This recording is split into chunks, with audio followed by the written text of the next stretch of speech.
on time. How the fuck am I live all the fuck? But I did not click on start the stream.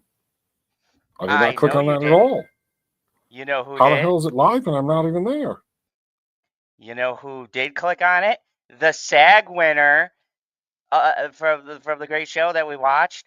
That uh, oh my god, I can hear myself.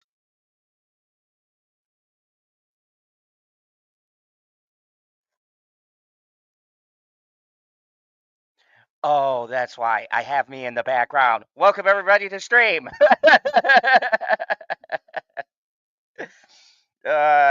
Welcome everybody to Late Night Talks. This is your host with the never late, and we never have tech Cannot issues see here. you. Can I hear you? Can you hear me? I can hear you now. I got no audio coming through at all. Now you have. Now I can hear you, but you can't hear me because I can hear you. I can hear you now. I can hear Nice. you. Well, oh my god, this wouldn't be a Late Night Talks. Yeah. Fuck yeah.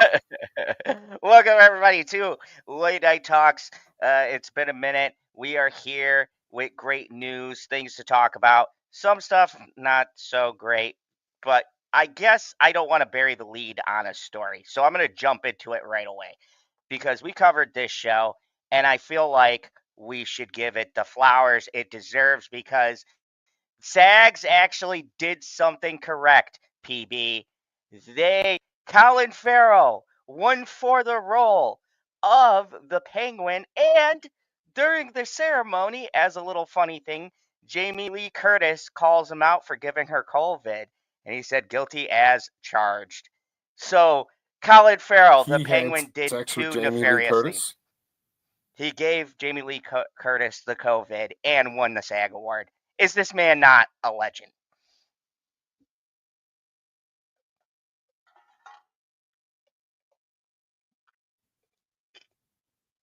So, welcome everybody who's watching. This is season 2 of Late Night Talks. And today we are going to go over the articles. So, Colin Farrell, the man, the myth, the legend himself, uh, has been nominated and took home a SAG award. I forgot the acronym. It's like Screen Actors Guild. Hey, Jamie Creek, what's up? Hey, Phantasmagorical. Did I say that right? PB? You always correct me on these things. I must have. He's not saying anything, so obviously I said it right. Colin Farrell took home his first SAG award. Am I on tape delay?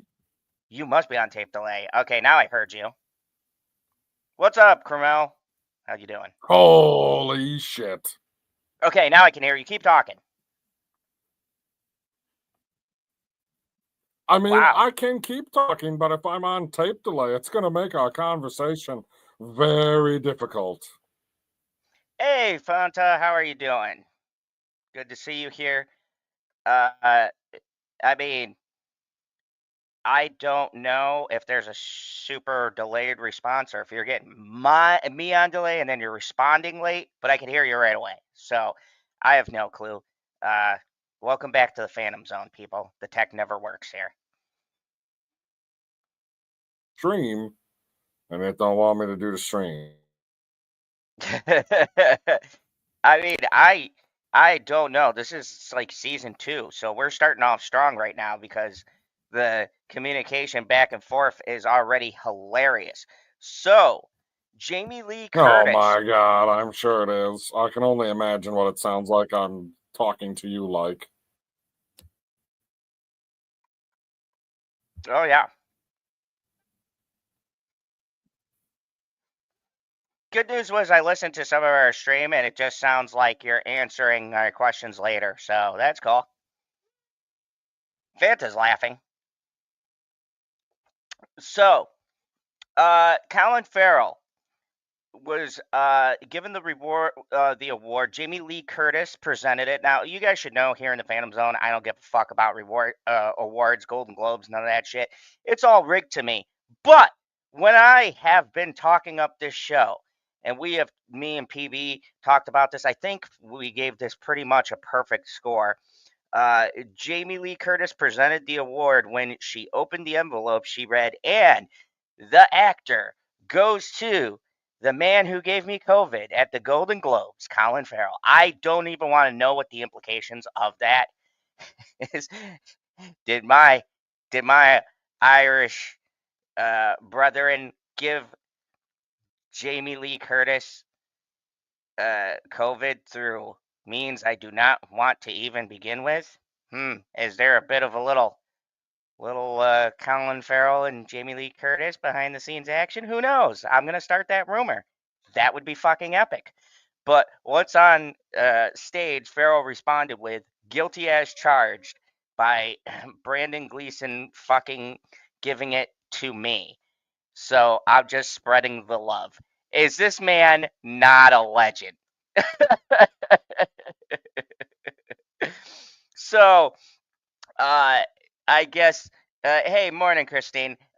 If you're just waking up, what a way to wake up. We're back, season 2 of Late Night Talks. We are talking about, if you guys have been on my channel, I've been praising the Penguin. Me and PB did a review. You could go check it out. The final episode of the season Well, talk. we did a review. We did do a review. Remember our review we did on the Penguin?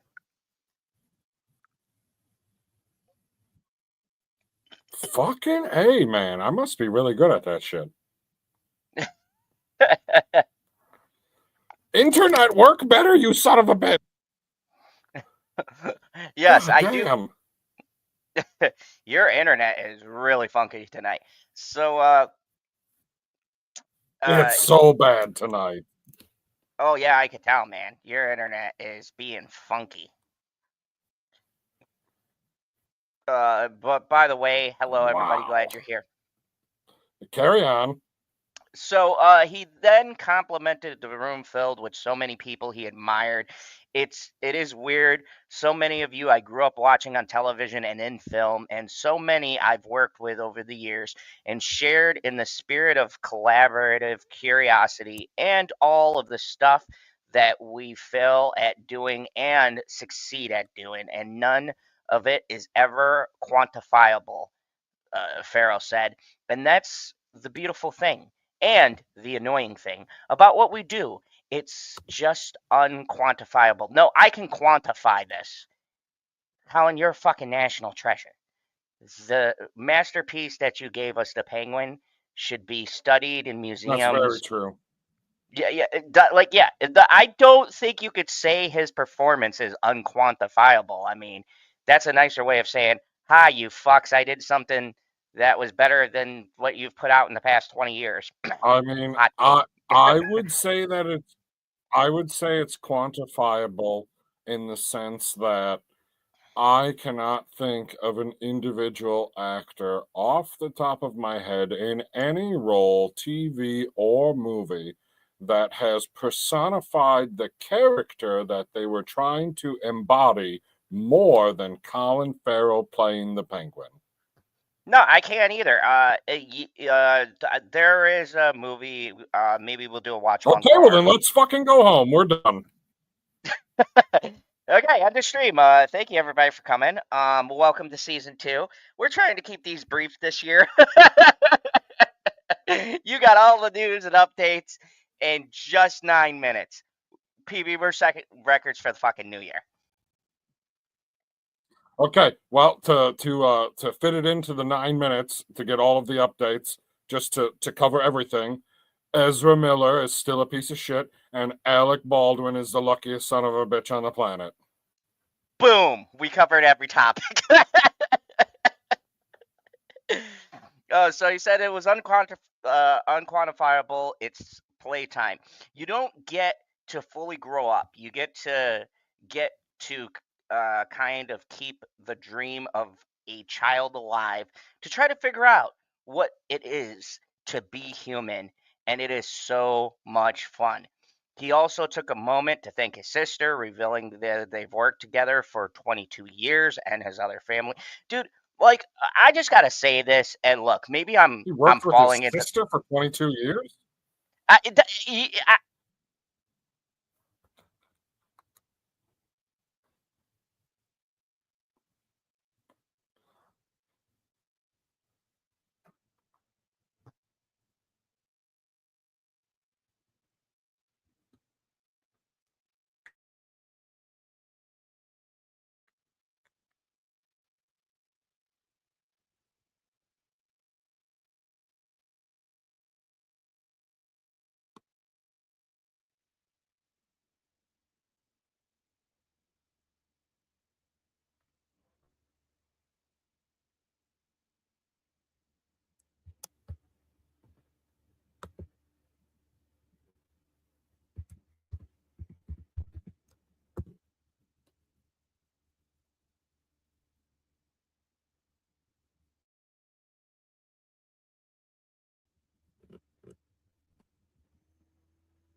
Oh my God, I'm here all alone. When did that happen? So maybe it wasn't my internet that was the problem. Maybe it was his internet that was the problem. I mean, I know that my internet is not running particularly fast, but I didn't think that his internet was also taking a dump to the point where he's going to be booted from the stream. I'm not equipped, at least not tonight. Shouldn't say like I have the talent, I have the know how in order to work my way through an entire stream by myself. But I have not prepared for the stream as if I was going to be alone because I came here expecting just to be, let's just call it the comic relief. Like, yeah, I'm like the co host, I'm the sidekick in the fandom zone, but I can quite obviously do all the stuff on my own as well. But I don't know all the shit that he wanted to even fucking talk about tonight. I mean, is this even still going live to the internet? I have no fucking idea if it's going live. Is your internet shit too? dude, my internet decided it just didn't want to fucking do anything right now. Okay, so it told me that if I was having issues, I should look into like using Chrome instead of whatever the browser that came with this particular laptop, which I believe is Microsoft Edge. So I was like, okay. So I went over and I opened up another tab and I looked for Chrome and then I opened it and then all of a sudden it just got like ominously quiet. So I was like, okay, I'll switch back to the tab that the StreamYard is open and it's just my fucking icon on the fucking screen. I was like, holy shit, when did this happen? I love Fanta's response here. Says some things never change. Would this be That late is night talks? correct. If we didn't have tech issues, would you guys really be here? I mean, let's be real. You guys don't come here for the news. You come for the comedy and the radiant sunbeam that is this icon over here. Right? PB's gonna be. Like I mean, they already just didn't get the news from us yet. oh yeah, yeah. They've been waiting for us to deliver the important news about how uh you know uh Colin Farrell's or yeah, his sister Catherine, who was the first actor in the family and showed him that the world was full of possibilities to pursue that passion. You know, he thanked his brother and okay, I'm not gonna go through all of Farrell's family here. He's got a lot of fucking family. He's Irish. Farrell's win comes on the heel of his Golden Globe win for the titular role, and both him and his co-star. Can we give a shout out to the unsung hero Christine Miliato, who played Sophia Falcone? I am actually glad uh, we're getting some recognition. It's about time. Um, this is just great. There hasn't been a DC win since Heath Ledger's Joker, Joaquin Phoenix's um, portrayal of Joker as well. But that was what the first Joker was 6 years ago because it's God, I should know that it's my anniversary date. So yeah, it's been crazy, guys. DC is really on a roll here. It's really nuts to me that so far we've got an Oscar win from Joaquin Phoenix. Chris Nolan's Joker, Heath Ledger won the Oscars. Really, really great stuff. Farrell was nominated alongside of Javier Bardem for Monsters, the Lily and the Eric Mendoza story, Kevin Kline for Disclaimer, Andrew Scott for Ripley, and Richard Gadd for Baby Reindeer, which, if you guys didn't see my review, Baby Reindeer was a very, very good Netflix original show. So I had to bring this up to you guys. Colin Farrell really bringing it back home, bringing it to DC once again. We have finally good products coming out. Also, I haven't done a review on Creature Commandos, but I will be getting to that. I know a few people asked me to do a review of that show. I will be doing it. And also, I'm going to be doing a review on your friendly neighborhood Spider-Man from Marvel, because it might be one of the best animated shows I've watched in quite some time from their animation department. So very exciting stuff for superhero properties this year. And I'm really excited about this because this might be uh, a new turning point. We might be getting some really good, compelling superhero content coming out, which is kind of what I do here on this channel, besides bring you guys news and things like that. So let's go to some different stories. I'm going to switch gears here. A little bit of a downer kind of story I got going on. PB will jump in here with me, I'm sure. Been having some internet issues. I guess I had some too. I don't know what the hell's going on with the World Wide Web. Well, you guys let me know if you're having any connection issues too, or is it just us? We do broadcast from the Phantom Zone, so it is what it is. So I wanted to bring up, there are two deaths that I'm going to talk about tonight. But the first one I wanted to talk about, for everybody who's here, everybody who joins us in the 17 minutes into this stream, a big major show in my life. What's up? Did you escape the phantoms?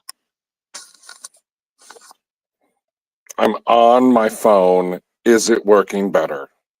Much better. How in the fuck can the phone work better than the goddamn computer? I'm not even on tape delay here, am I? No, I could hear you right away. Well, from the reaction of your response, it seems like I'm still on a 2-second tape delay. Hey, it's better than We're talking like 5 about minutes. Buffy? Yeah, but sad news. Don't cry, PB. I don't know if you remember. I don't know if you remember Buffy's younger sister, played by Michelle Trachtenberg, but she has unfortunately passed away. Michelle Trachtenberg Not was especially. she was in Gossip Girls, Harriet and the Spy, and Eurotrip. She recently passed away February 26th. So let's read about this. Whoa. Wait, when you say, did you say Euro Trip? Yes, Eurotrip. She was in that movie.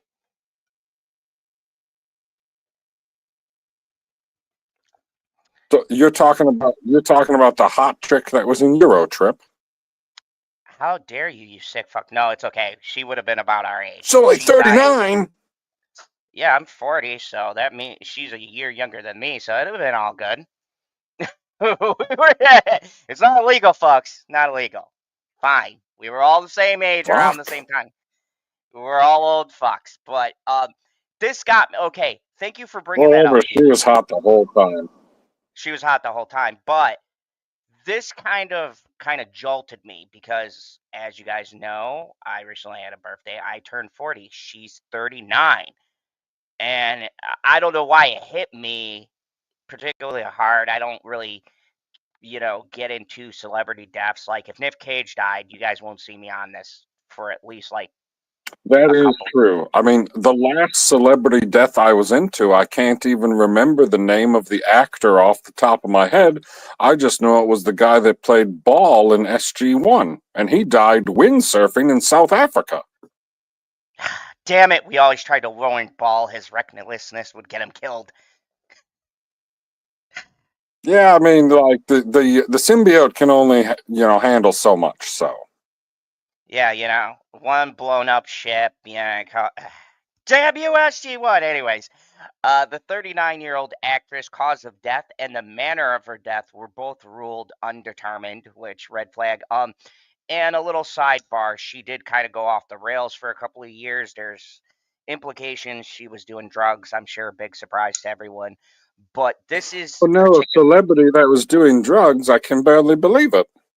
I know. What celebrities do we know that would do drugs and ruin their life? But I this is can think of I can think of at least one, and if we're like setting the bar low for celebrity, I'm looking in a mirror. what? We would never do any of that. Kids don't do I drugs. wouldn't have that. Come on, I'm totally straight laced, except they're only on one side of the shoe. So make it happen. So, 39-year-old actress. What made it interesting to me, her death was ruled undetermined. The ruling came after Trachtenberg's family objected to an autopsy. Fox News Digital has learned They uh, they re- objected. they objected. Now the families may object Huh. to an autopsy for religious reasons, but before we go any No, you further, can definitely scroll down before you talk to get her face on the screen. okay, they said the family's decision could be to keep uh, her name out of the papers for definitive cause. But I mean, look at kind of how she looks now compared to then. I don't like to make preemptive judgment, but that seems like maybe she may have been into something. I don't know, PB. What do you think? I'm trying to be as sensitive as possible, but I Show me mean, the look at picture these. again. Show me the picture again. Yeah, look at these two photos. There was definitely. Now we're all getting older, but I'm 40, and I like to think I look pretty damn good for my age.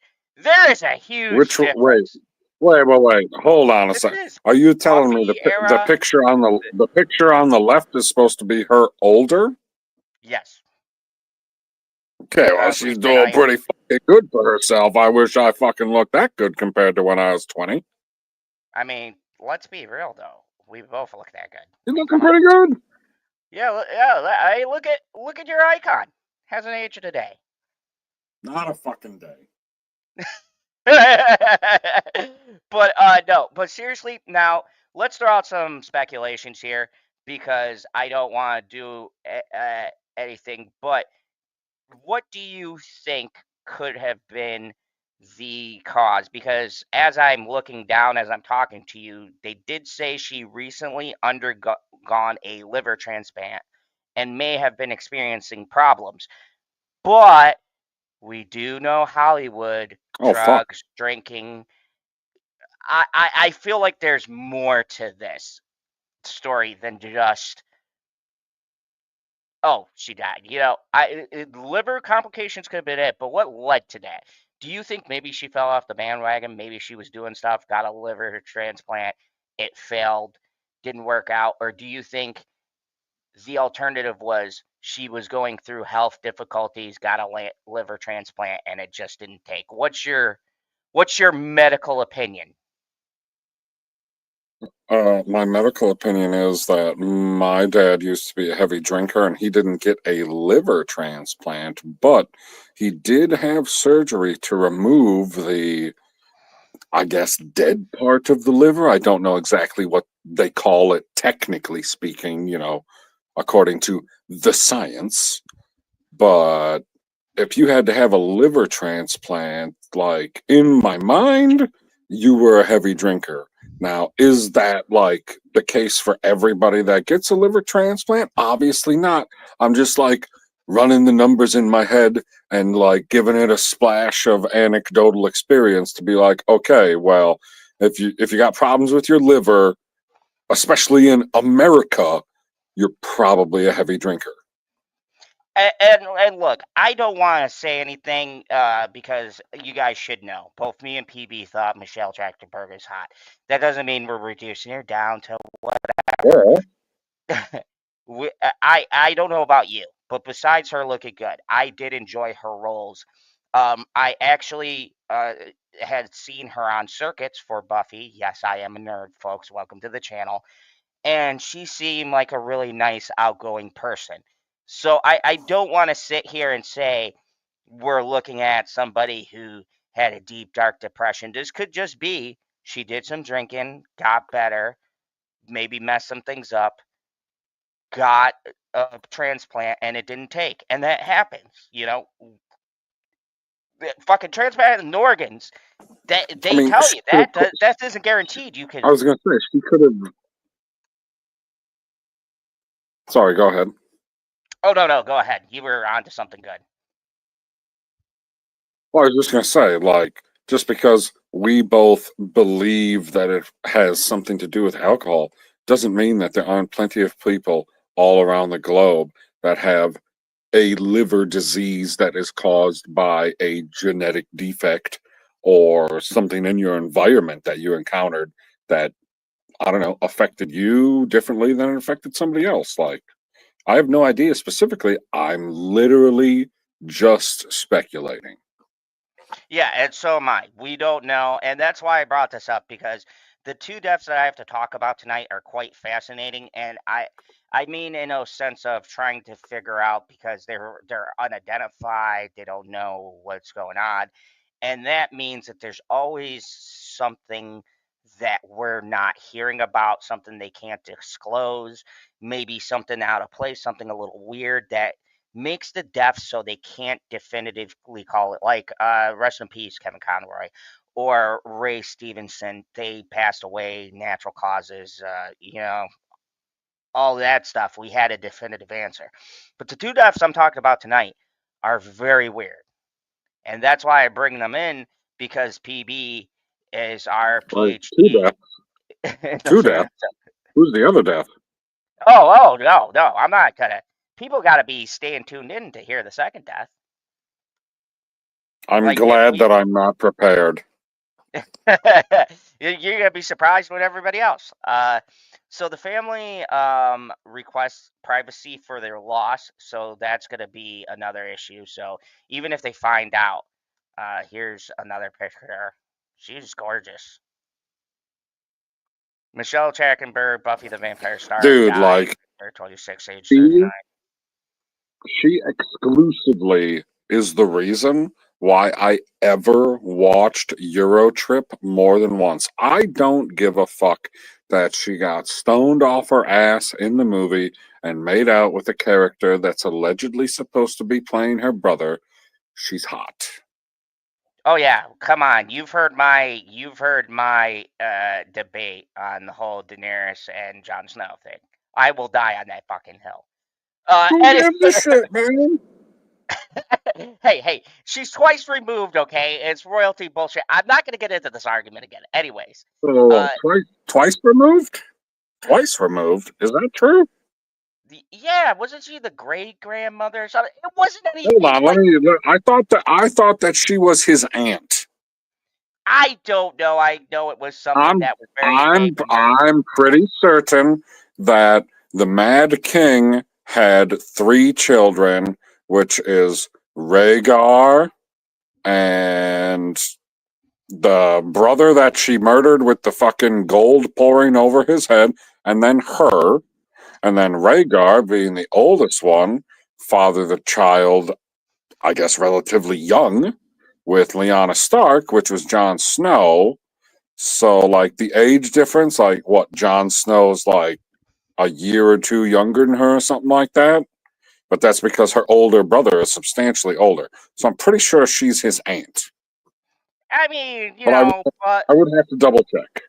I mean, but aren't okay? Let's focus back on the Lannisters because what they were Dude, doing is I was inherently gonna say, wrong. in the first episode, you got brothers and sisters who've been together literally their entire life because they're twins. Let's not get hung up on, aunt and nephew. Like, what is that? That's nothing. That's nothing in the world of Game of Thrones. Okay, that's like small potatoes. All the shit we've seen in that. Especially if your fucking aunt looks like Daenerys. Like, I'm not saying anything, but I'm kind of saying something here. So, anyways, she was originally from Gossip Girls. If you haven't seen that, great show. The star had been experiencing health issues, according to a source. Trachtenberg had been Whoa, whoa, really, whoa! really She down. was in the original. She was in the original version of Gossip Girl. Oh yeah, she played the youngest. Remember that at all? Yeah, she was the youngest. I think she was with the dude who would become uh Joe from You. Oh, I knew. I remembered that he was on that show. Oh, dude, watching it now, we can't look at that. Every time he comes on screen, Bitchy will be like Beck. That's fucking hilarious. I just seen the chick who plays Beck in the first season of You. I just seen her in the trailer for a new show or a new movie or something like that, and I was like, "Fuck, man, that chick looks really familiar to me." And I mean, I don't know how many years it's been since I watched the first season of that show, but I couldn't put my finger on it. I couldn't put my finger on it, and then I did the same thing everybody else does. I looked up the show or movie that was being uh, promoted to me, and then I looked at the cast, and then I clicked on her face, and I was like, "Oh fuck, that's right." I felt real dumb. Yeah, yeah, yeah. And to tell you the truth, we're in it to win it. So we've gone all the way through them. Can't wait to see the final season. But anyways, Trachtenberg. Okay, so here's my reason why I think there's some other things involved. She was really, really down emotionally throughout the past years. That her friends say when she was struggling, where she was really sick, she would go really sick and open with those in her circle about how much she was struggling. Says an outlet, she was pale, gaunt, very thin, and dealing with health issues. Uh, I mean, here's the thing too. I go to drugs and everything because it's Hollywood. But you said yourself as well. This could have been a hereditary thing.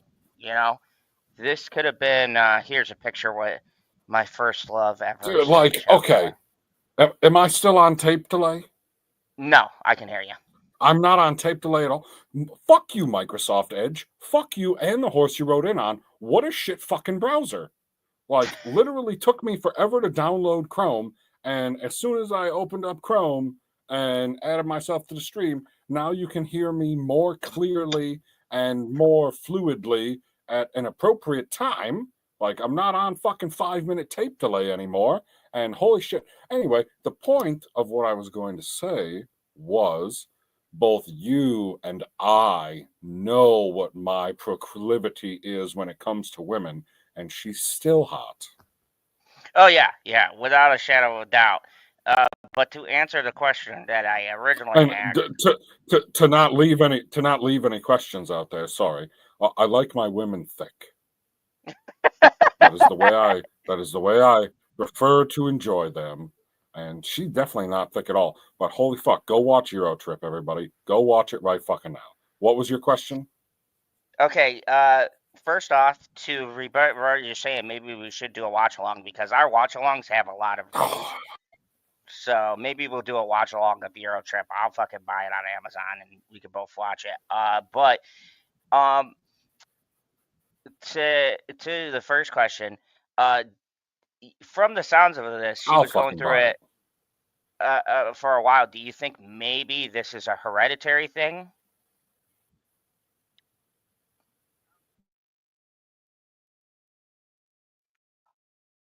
Uh oh. Oh no. Did Chrome crap out on you too? So yeah, the article we just covered was Michelle Trachtenberg. And by the way, there are links in the comments if you guys want to check out these articles for yourself. I think it is the first one that I put up there. So definitely go and check that out. But uh, everybody who's here. Okay, so There we go. it didn't come through so clearly until you took the article off the screen. I don't know if that makes a difference or if it's just the internet still being an asshole. What was, for the third time, I'm sorry, chat, your question? Do you think this was natural causes, maybe a hereditary thing, or was it drugs and alcohol, or the latter? I mean, I would lean towards natural causes. Okay, I would, I'm going to say natural even causes still. if, even right, and I would say even if she did have some type of drinking problem at any point in her life, like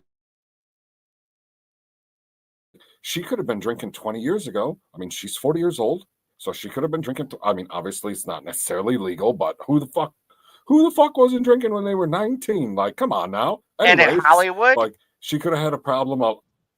Right. She could have had a problem a long time ago and literally been dealing with the repercussions of essentially liver failure for over a decade now. And, it just catches up to you a little bit here and a little bit there, and you just can't deal with as much. And then eventually, I would consider that dying of natural causes. And I Okay, have no now idea what the specifics are. let's flip it on the other end to play the other side. It could have also been Sure. something in her family.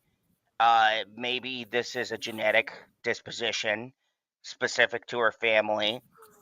She had been dealing with it, maybe got the transplant. Things were going good for over a decade, with the new liver or whatever else. And then all of a sudden, because they said it was in the past, a recent year, she had been getting worse. So that could have been the liver failing. And anybody, my mom donated a kidney and stuff like that. And then here's the things with donations or getting other body parts that I specifically know because, well, BB, you know about how Mother I Zod gave don't her need to hear about your donated testicle.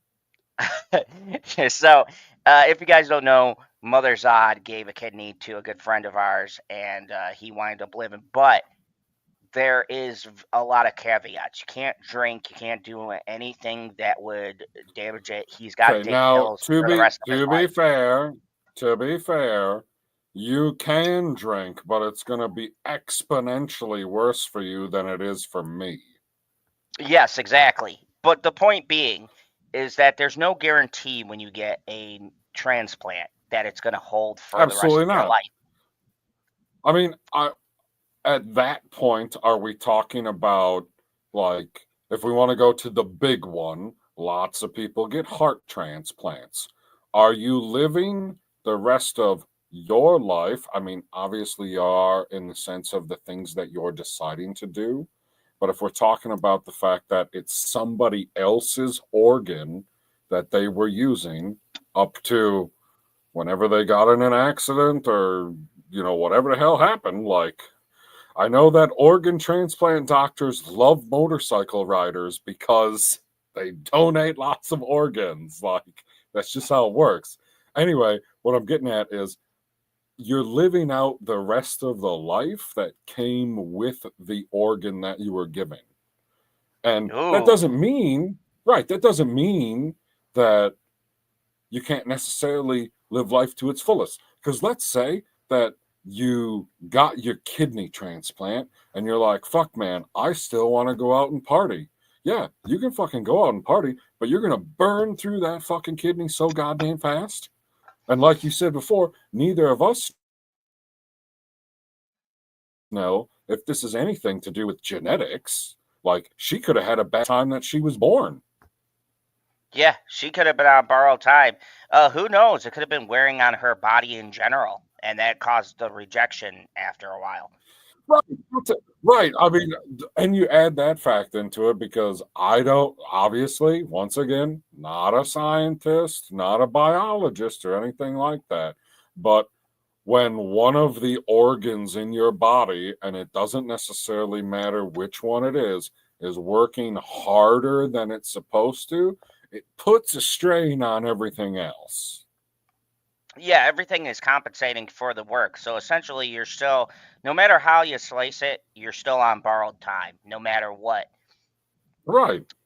You just got extra time because of somebody's donation. But I've seen the medications that, like, say, Kai, my grandma's aunt's friend who has my mom's kidney now. I seen all the medications she takes, and all Question. the I shit have he a has to go question through. for you. My question is, how long has this friend been living with the kidney? So far about 3 years now. Oh, okay. I mean, I don't know. So it, Whenever anybody says like, "Oh, I've been living with somebody else's organ for the last decade," it blows my mind that something that came from somebody else and was operating inside of somebody else, they're just like, "Oh, well, they don't need it anymore because they're brain dead. So we're going to throw it in you because you could use one of them." And then it works essentially like a fucking charm. yeah, and I mean that's just it. It's just like anything else that, as far as the human body goes, it's fucking mystery. We could try to Like, put a clock on things, but like how I mean, how you clock something like that? right, like putting a clock on things. What was the last production that Michelle was in? Was it Gossip Girl? Because I watched, I believe, the first season of it, but I don't specifically remember any of the people that were in the show, other than once you mentioned that the guy who plays Joe in You was in the show, and I was like, oh, that's right. He was the other, or not the other brother, but the brother of the main character of the show. Like, I remembered that, but I don't remember her being in the show at all. So what has she done since then? I have no idea. Well, that's why we have the good old Google. Let me look this up. Why don't you make more theories whilst I look this up? Make more theories? Gosh, Okay, I hold mean, on I a don't know how second. many more Oh, that theories took there me could a be. lot I mean, I quicker. guess you could. I was going to say, if I'm making theories, it's like, I don't know what she was doing specifically. Or, like, the other thing that throws me off is why the family doesn't want to know why she died. Because I mean, I guess I can kind of understand it, especially if you're relatively certain. Because I didn't know that she had a liver transplant at any point. Like, I don't keep up with celebrities in that fashion to be like, oh yeah, the celebrity did this surgery or whatever. I mean, the only surgeries I know of on celebrities is when some chick gets bigger boobs or smaller boobs. Like, those are the only surgeries that you know. Okay, your last one was 2018 Human, kind of. It was an animated thing, I'm So guessing, she only for did Netflix. so only if it's animated, it's voice acting. Yeah, she did some voice acting. I'm looking under movies. Oh, hold on. There's some newer stuff here because she was in. In the Uh, 2020s? yeah, in the 2020, she was in Oh shit. Black Christmas, the 2006 remake. Cop Out, 2010. I feel Uh, like I feel like I know both. Cop Out. I feel like I watched that. Is that like a Netflix movie? no, that was actually a pretty funny movie. It has Or is that Damon or is Bruce that Willis Damon and Wayne? Oh, oh it had fuck. Bruce Willis and that other guy they tried to push. White guy I or forget, black guy? black guy. Fuck. I most definitely watched that movie. She must play some very minor role in that movie. Oh yeah, because I don't remember that too. She was in Weeds. She was in Law and Order. See, I didn't watch. I think I only watched like a couple episodes of Weeds. She was in Because Marvel who's the stuff freaking main too. character chick in that show? I never remember. She's in Marvel? Yeah, she was in the Superhero What? Squad. It was cartoon voice acting. Yeah, she had a lot of voice acting roles. What the fuck Wow. is that? What the fuck is no, no, guy? I'm getting at. I want to know the last thing that she did where you can see her face on the screen. I'm gonna have to say Because probably. I would think, and I don't know for a fact, like not everybody has the same amount of vainness. Is that a word? It's gonna be like everybody's not the same amount of vain. But if I was going through something where it was making me look terrible, but I feel like I still had to make some money, I would 100% go into voice acting, because then, I mean, shit, some of the stuff you could probably fucking do it at home. Or else you're just Okay. going into the studio and there's only two guys there. It's not like you're going on the screen and millions of people are seeing you. Okay, so the last appearance, as far as facial I could see, was a 2015 movie called The Christmas Gift. Her last role before she passed is Unicorn Boy, 2023. That's a voice acting gig, I'm guessing, because it's animated. So I think maybe she knew she was having issues and went into voice Now, acting. I mean, that's possible. It's definitely possible. And it seems like if we're doing, oh God, I can never remember fucking what it's called, because it's not Murphy's Law, because that's everything that can go wrong. But whatever the fucking law is, that whatever the most simple explanation is usually Arkham's or Ackham's razor. The Occam's most, razor. Thank yeah. you. Thank you very much.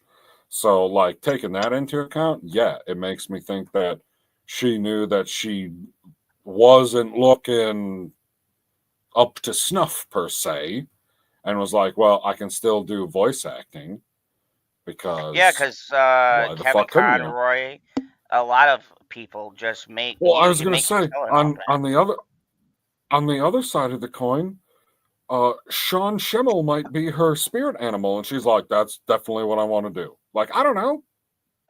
that. Yeah, there's a lot of big weird things going on, but you know Like, the I weird. have no idea. Right, I have no idea I have no idea what Sean looks like at all, but I know what the fuck he sounds like. You know what sounds like a flop? Oh, Brave New World. Sorry, I have to do this to you, PB. I Oh, gotta rub it in your face. Harrison what do Ford you mean, is rubber? gonna. What? Whoa, whoa, whoa, whoa, whoa, whoa, whoa! Pause, pause, pause. I love how you like to say "rub it in my face," but just so everybody out there in the entire world, because that's who we're broadcasting to, knows, when this son of a bitch called me on the phone and we talked about this while I was hanging out with a woman. Yeah, you just smile away, just smile away. He called me and we both agreed that it was exactly a mid-tier Marvel movie. Okay, I'm gonna say this on record right now, so everybody knows. At 47 minutes and 11 seconds into the stream, he's absolutely What? right. What do you expect? I'm a Whoa, whoa, fucking whoa, villain. whoa, whoa. Hold on, hold on. Does yours really say 47 minutes? Because mine says 46:20, 22, Oh, 23. oh, I'm in the future. Yes. Are you fucking, are you serious? Yours says 47 minutes right now. 47, 35, 36, 37. I do, Whoa. This is blowing my mind right now, guy. I can't believe dude. it. I'm like Doctor Strange. I can literally You shouldn't get hung up change. on it at all. I could change a minute of the timeline. Fuck. So here's the thing, and I want to say this before we start reading the numbers, and let's talk about this in all seriousness. You know, I like I to do fuck with you because you do know how I like talking about the numbers. uh, in all actuality, and I want to make this very clear to everybody. Me and both PB agreed this was a mid movie. Now, do I think it should get the hate that it's getting? No. Do I think it's a terrible movie? No. Do I Oof. think you can wait for it to come on Disney Plus? Absolutely. Um, I Oh, for told you my sure. gripe. For sure. Yeah, and I told you my gripes, and we both agreed this was not a movie quality movie. Like this wasn't. It didn't feel event to me. What about you, PB? This didn't feel like going to see a Marvel movie. It felt like going No, to see a like, Disney movie in theaters, like a Disney Plus I movie. mean, what I, I just have a question, because I don't think it ever came up in the conversation that we had, because I agree with you. It didn't feel like an event, and it should have felt like an event because of the character, i.e. the Red Hulk, that we were getting. Like, this is supposed to be a big thing. It's never been introduced in the MCU. So yeah, let's fucking go. And then it just, I don't know. It doesn't hit like the Hulk hits. No, it did not smash the box office because that would have No, been a great not tag for us to use. Bastards. Yeah, I So mean, I can't say that I was like disappointed with it because I went to the theater, I sat there, I watched it for 2 hours, and I was like, yeah, I'm entertained. Am I like clawing at the box office to get a ticket for 10 minutes from the time that I walked out? Absolutely fucking not. So let's throw some numbers out here from our good friends. We always love them at Collider. Uh, you Oh know what? my god, I didn't even notice that what was going on the top of the screen. You son of a bitch. But let's be fair. Even a blind squirrel finds a nut. Shout out to Mad Squirrel. Uh, it is fair. It is fair to say that by the Marvel Cinematic Universe standards, the latest theatrical venture, Captain America: Brave New World, has struggled in the box office after a strong opening week of 87 million, where everybody was kissing Whoa, his whoa, whoa, whoa, ass. whoa. Whoa, hold on a second.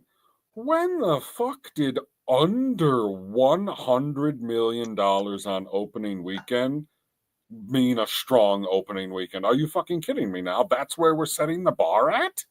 For Marvel, That and shit? that's see, this is another thing that I'm saying. This is the thing, That shit? and PB What's up, Lemon for as Pie? much as what's up, Lemon Pie? As much as I give PB shit for being a Marvel fanboy, he has been a staunch Big defender of time. Marvel. But Oh, yeah. even you can tell when there's some bullshit afoot. Everybody has Oh, been yeah. given everybody has been given Marvel an extreme benefit of the doubt. And I want to say this right now. I've been going a movie to movie basis. Now, I just watched an amazing series where I kind of feel bad about shitting on this movie now called Your Friendly Neighborhood Spider-Man. Fucking amazing. Even the little dictator watched it and she's not into Marvel at all. The animation was gorgeous. The voice acting was great. The characters were interesting. And I'm watching this going, why the fuck couldn't this be Captain America Brave New World? Like, what is happening, PB? Like, the new Daredevil looks fucking So, hold fantastic. on. Are you telling me that the problem is with the story? Oh, 100%. And we both talked about this. We have to do a spoiler review to get more in depth, but the short of it is, folks, we both agreed. It felt off. We can't put our finger on it. It felt very choppy. Well, It I felt mean, you definitely put your finger on a lot of it in the conversation that we had, talking about the fact that Brave New World is a 16-year-old sequel to the Hulk, right? Or is it to the Incredible Hulk? I 2008. don't. To the Yeah, the Incredible Incredible Hulk. Hulk. Yeah.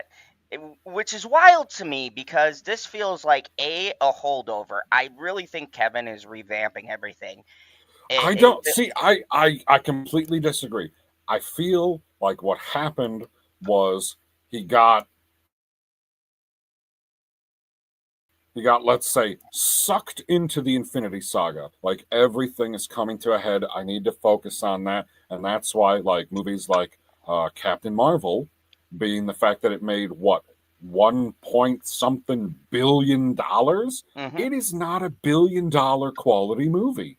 I No, mean, not at all. if you want to compare it to a movie that had what a quarter of the budget, Joker also made $1 billion.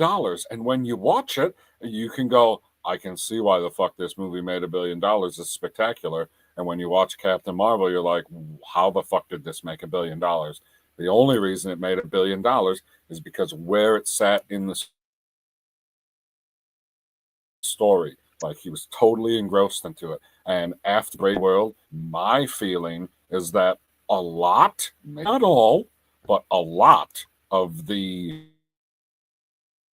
characters or whatever you want to talk about, stuff that you thought has been forgotten, where they're like, oh, like when you watch The Incredible Hulk, you see the fuck, what's the character's name? The bad guy, son of a bitch, The leader, something Powell. No, the I guy with the forgot. big brain. What's Yeah, his I forgot his name. It was so name? generic. The leader. Doctor I something. always want to say the thinker because I'm thinking of the fish. Anyway, the leader, right?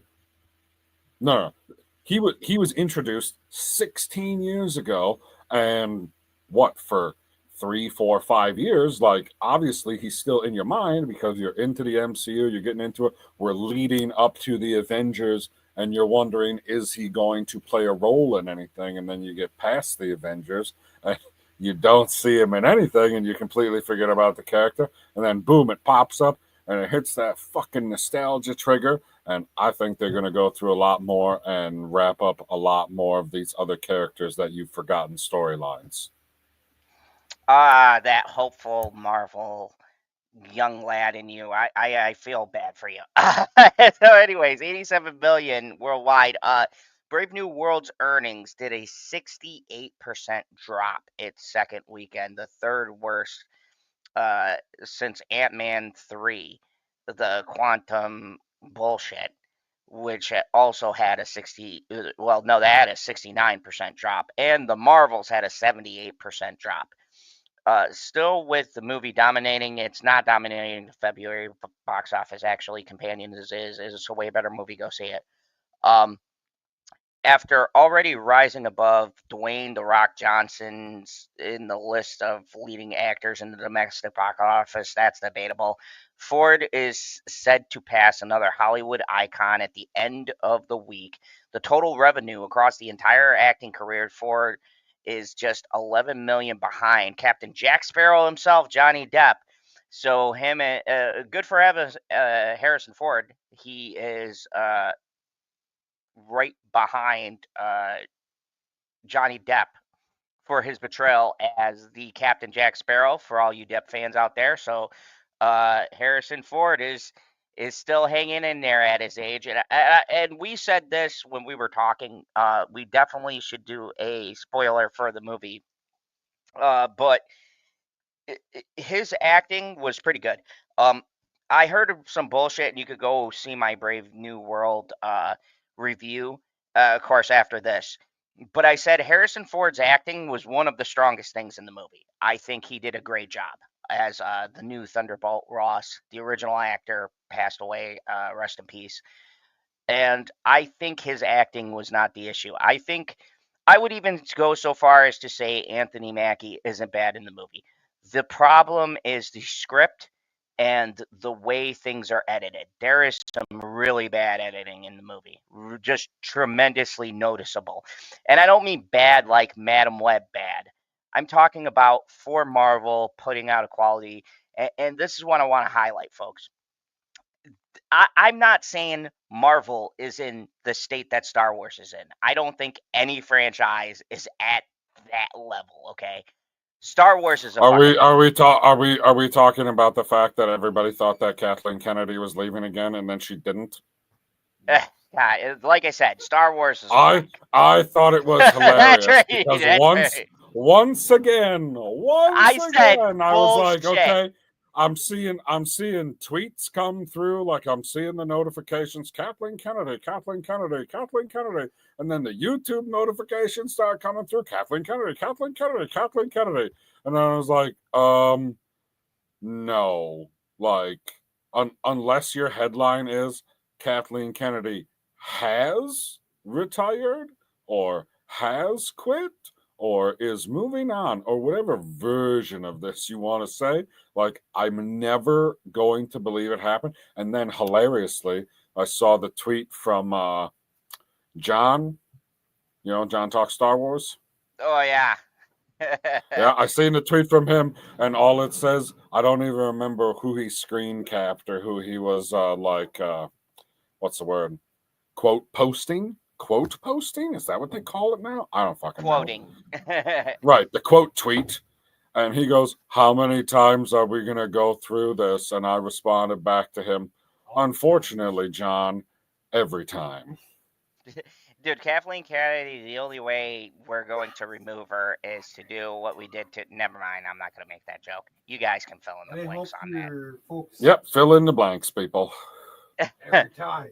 So, 230 million worldwide thus far. Now, you guys have to understand. Whoa. That's not what it says. It says, in total, Brave New World has made 293 million worldwide thus far.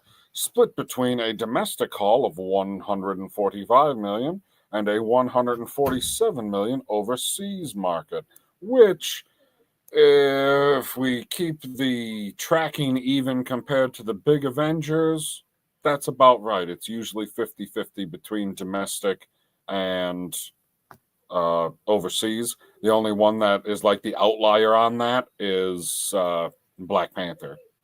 Okay, Black Panther has like 800 million domestic and like 500 million let's be overseas. real though. With the reshoot, Which is weird, because you would have thought that Africa would have brought in $1 billion by themselves, but you know. So this is. I'm glad you laughed at that, because oh my god, good. it was most definitely a joke. So I just want to say though, this is concerning for the MCU for a couple of reasons, because what? This is very concerning. Those numbers, we're looking at it, 247 million, that seems like a lot. But think about the reshoots. We know for a fact, and we've fucking seen the movie, PB. We know. There were heavy What's reshoots. the budget?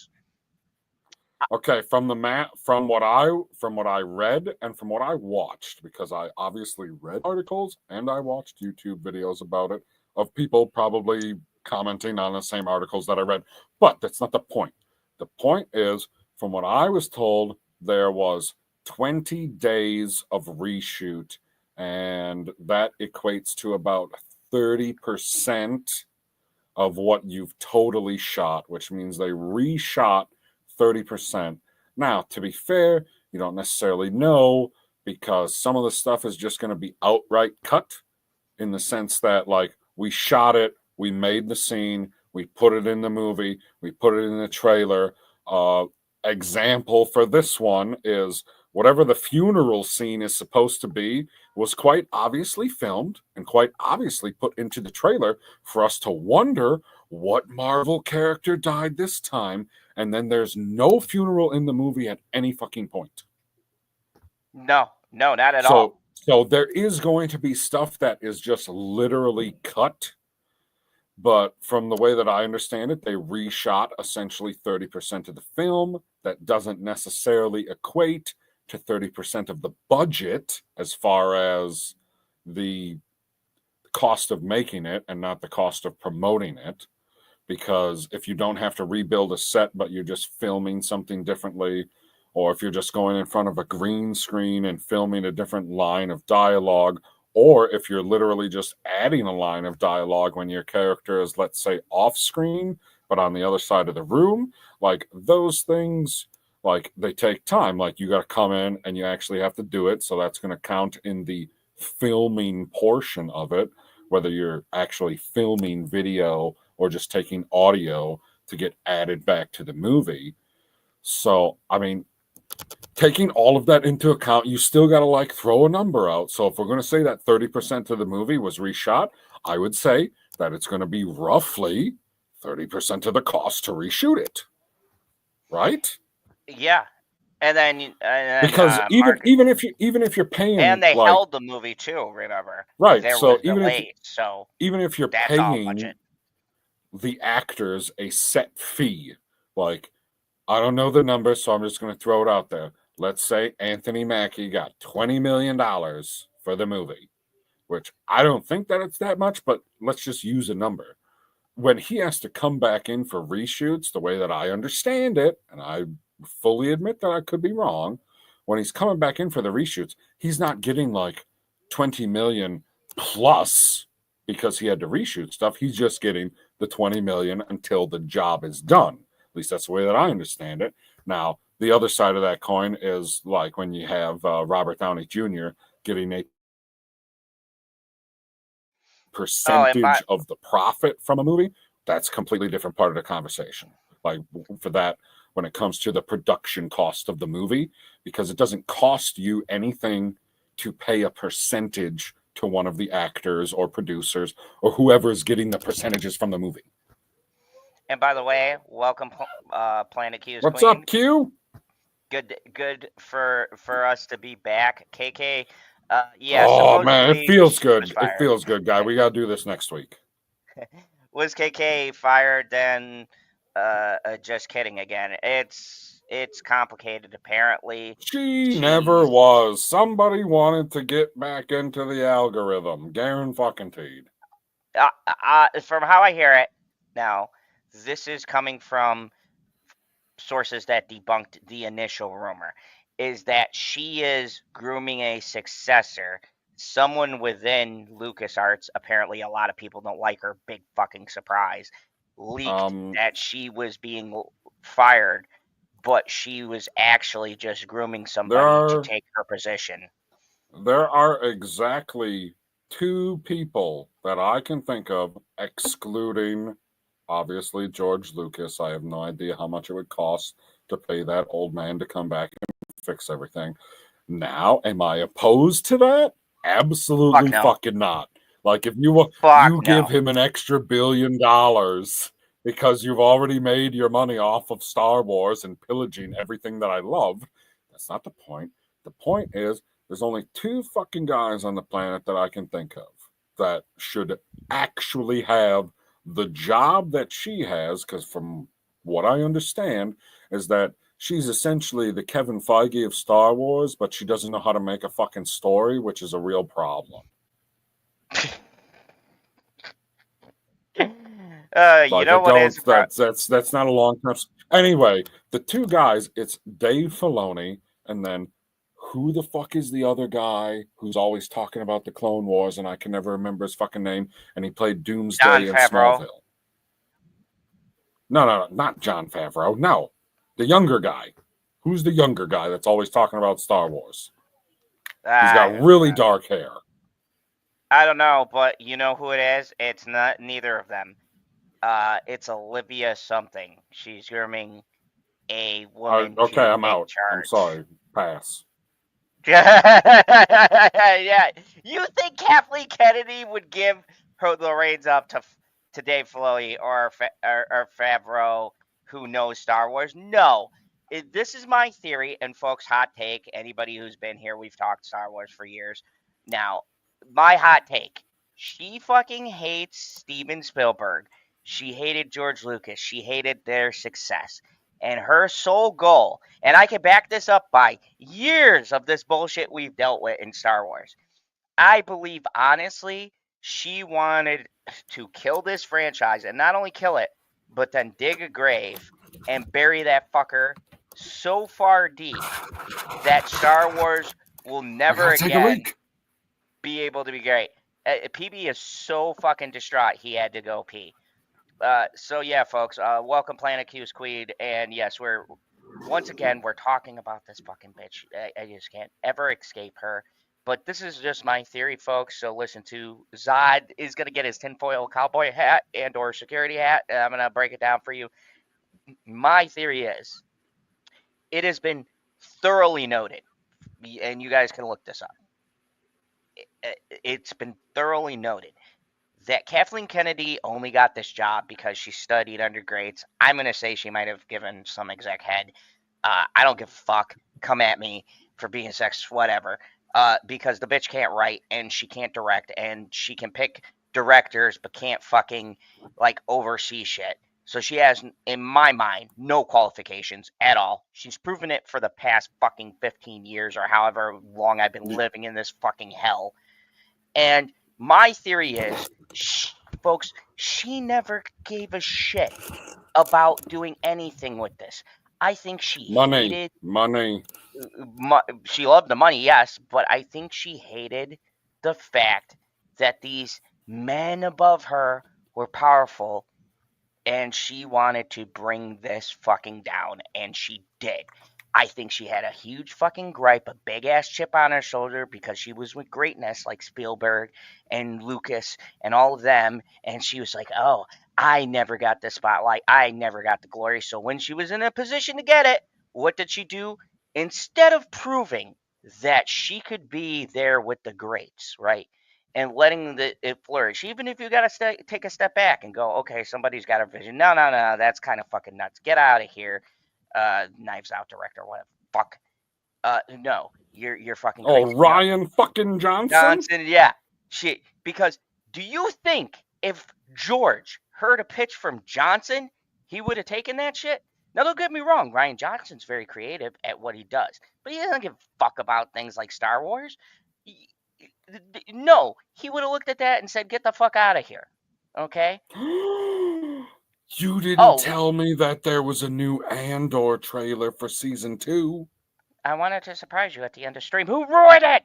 Who ruined it? I ruined it because I'm trying to figure out who the guy is that's always talking about Star Wars, and I've never seen him get anything fucking wrong, and I can't remember what the fucking actor's name is. We are I know not he's a talking voice about Mike actor in the Zero, Clone are we? Wars. Oh, I thought we were No. I'm talking about Mike an Zero. No, I'm talking about an actor who does one of the characters in the Clone Wars. He might do multiple characters because it's voice acting. And anytime that I watch any YouTube videos that he's ever in when he's talking about like Star Wars in general or the way the Force works or shit like that, he also agrees with us that Princess Leia cannot shoot the Force out of her asshole to send her towards a spaceship. Oh my god, anybody with a fucking functioning brain could have figured that one out. And that's how you know Rian Johnson made the movie. So let's go. We better be watching this fucking trailer at the end. We will. So let's go to somebody, unfortunately, who will not have a functioning brain. Terrible lead-in. Oh, fuck it. Hold on. Did you read this comment yet? I like this comment. This is a good comment. Q's Queen says she's a DEI hire, General Zod, and this proves it by killing Star Wars. 100% agree. 120% agree with that. So what on to the a happier. Fuck? Gene Hackman had died? What? Oh, but it gets weirder. We're gonna go over this today. When the fuck did this happen? Him, his wife, and the dog. They got Chris Benoit? Well, we're going to talk about this because actually this news was so big. I was talking about it in the bar last night after work because if you guys don't know, I do security. I'm sorry. Do you go check out Q Club? Anyways, do you see the headline at the very top of the screen? Yes. Gene Hackman's. Oh, read it out loud. Putin allies. No. The headline at the top of the screen. Newsweek. Subscribe for $1. And then right before news. Yeah, that one right there. Read that one. Oh, Putin allies rejoice after heated Trump-esque White House. I'm gonna tell everybody a little secret. Putin doesn't have any allies. He has other evil people that use him, but he doesn't have any fucking allies. What a shit. Anyway, Gene Hackman's cause of death, latest police findings and updates. So if you guys don't know, Gene Hackman. Are they using those as police vehicles? Those fucking things are awesome. I saw them review them on Top Gear, and I would love to buy 3. So Gene Hackman was when found is that dead. From? That's got to be from 40 fucking years ago. Look how young he looks. So the initial findings from the autopsy of Gene Hackman and his wife, Betsy A. Has begun to emerge. The Hollywood legend and his wife were found dead in their home in Santa Fe, New Mexico, with their dog. Now, before we go, not a big city. Before we go any further, I find this suspicious, and I'll tell you why as soon as we get all of the facts. And you tell me if this you're a doesn't kung fu master. Fucking A. Early results from the autopsy show no external trauma to either. The Santa Fe County Sheriff's Office said in an email shared with Newsweek. Carbon monoxide and toxicology reportedly have been requested.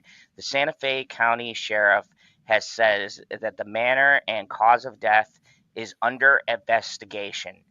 They have not come to a conclusion yet, which is pretty. When is this article from? This article was recent because we were just talking about this yesterday. Well, I know it's got to be relatively the recent. 28th. It's from yesterday. Yesterday, basically, when I found out. So it's from 6 hours ago. So, what do we know so far? So, uh, the full autopsy report is inconclusive. Let's go down. So this is a recent Gene Hackman. God damn, that man still looks good. That's his wife? Yes, that's what you get when you're the fucking man who is the best Lex Luthor to ever Lex Luthor. County Sheriff Aiden Mendoza Oh, I don't know about that. told Santa Fe, New Mexico, that there were no indications of foul play. However, authorities are calling the deaths suspicious, according to the search warrant affidavit released on Thursday morning, as per Variety. In the search warrant affidavit, it states the deaths require thorough search and investigation. So let's go to the discovery because it's kind of fucking weird. According to a statement provided by Newsweek by the Santa Fe County Sheriff's Office, police deputies were dispatched to Hackman's address on Old Sunset Trail in Hyde Park at around 1:45 p.m. local time on Wednesday. Santa Fe County Sheriff's Public Information Officer Denise A. told reporters that officers were sent to the property after receiving a call from concerned neighbors. Now, here's where it gets fucking wacky. They discovered Hackman, and their dog dead in the property. Hackman was discovered in a side room near the kitchen in the home, while his wife was found in the bathroom. In a Thursday news conference, Mendoza said, "It sounds like they had been deceased for quite a while, and I don't have a guess in reference to how long that was." Detectives who responded on the scene said they believed the couple had been dead for some time due to decomposition and mummifications in the hands and feet. What? Yeah, dude, I told you this shit is wild. It gets crazier because Okay, like, no, I don't want to do spoilers. No, I was totally on board for us going down the rabbit hole per se, but I'm not gonna lie. I 100% assumed, and I was correct, that you were gonna say decomposition at some point in this article. Like, I was like, 100% he's gonna say, like, the people were dead, and they were dead for, like, I knew it was coming. What I didn't know was coming was the word mummification in reference to finding dead bodies that haven't been touched. Which is like, okay. Dude, do you know how long Okay, mummification if they just found him takes? 2 days ago, when was the last time anybody had any contact with either of them? Or for that matter, anytime anybody had contact with the dog. I mean, I don't know, maybe they let the dog out, it goes over to the neighbor's house, whatever. I don't fucking know. When was the last time anybody contacted any person or being that was killed in these weird events? I don't know how else to put it. I told you something. Now look, I'm gonna put on my tinfoil cowboy hat again. Something about this whole thing, and I'm glad you're bringing this up because then I know I'm not just Weird. going off on wild tangent. This is very weird. This is a very fucking strange turn of Like, events okay, here. I don't know exactly how old Gene Hackman was. I'm guessing he's around the 80 mark, but I don't know for certain.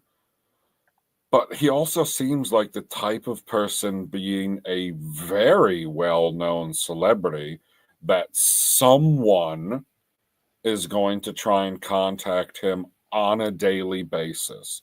It might not be the same person, but like, somebody's going to try and contact you on a Monday, somebody else is going to contact you on a Tuesday, somebody else is going to contact you on a Wednesday, and I'm sure some of those people overlap. It's like, oh, Gene didn't answer today, he'll either call me back or I'll just call him tomorrow and we'll talk then. And then you call tomorrow and he doesn't answer. And then you call tomorrow and he doesn't answer, which makes me wonder who is the last person to talk to either of them. Because here's the thing. 95? 95? Yeah. Holy Dude, shit. And dude, who doesn't check up on somebody? Like, I could buy natural causes, but here's the weird part I want to read, Well, and I'm going to hold highlight on. this. Lemon pie. Now that we know his age, look up what her age was, because I'm guessing that she's not pushing 90 because, Gene Hackman's rich. So a portable heater was found I mean, near A's you head. you seen Bill Belichick's girlfriend, right? Oh yeah, go Bill. Oh, That's all I gotta say. Dude, like, Bill does if not I give a had a fuck girl, about the haters. I'm sorry, but if I had a girlfriend who was 50 years younger than I was, I have to wait 13 years for her to be born. That's fucking Hey, wild. dude, I'm living a minute in the future apparently. So a portable heater was found next to A's head, which detectives have said could have been brought down if she had abruptly fallen to the ground, and a prescription bottle Ah, with scattered pills were found on the bathroom counter. Scattered pills. Now, we could go at this two angles. exactly. We could say she had a heart attack. Dude, Gene, you fucking legend. Anyways, Right? we could say this two ways. A, she had a heart attack. Something happened, and she couldn't get to the pills on time. That's why they're scattered. Like she reached for them, they scattered, whatever. But what I can't explain is I don't even they're have to go to the level of a heart attack, but continue. But here's the weird part. They're in separate rooms. So we could go a second route was she found Jean, she was devastated, she killed herself. But here's the kicker. Possible. Here's the kicker that is the thing that everybody, even people at the bar, has told me. The dog is the X factor. Now, everybody who's dog owners know I don't give a fuck if you're going to commit suicide or unaliving yourself. Sorry, I forgot YouTube gets testy. I don't care if you're going to unalive yourself. People will still take care of their pets, but the dog was found dead and not taken care of, which makes me jump to our third option, foul play. Oh, the third? Because interesting, because it makes me go back to the initial option when they said they haven't checked for the carbon monoxide yet. Yeah, and that could be it too. Carbon monoxide could have got all of them. But I'm going right to foul play because whenever you see that shit with pills, and I'm a villain, that's what I do. But I wouldn't hurt Lex Luthor because we both have the same goal. I understand that you're the kind of villain that's like, I'm gonna fuck you up and I'm gonna murder your whole family and then I'm gonna take your dog to a shelter. Yeah, because any self-respect, even a villain such as myself knows. Right, like we're not villains against dogs.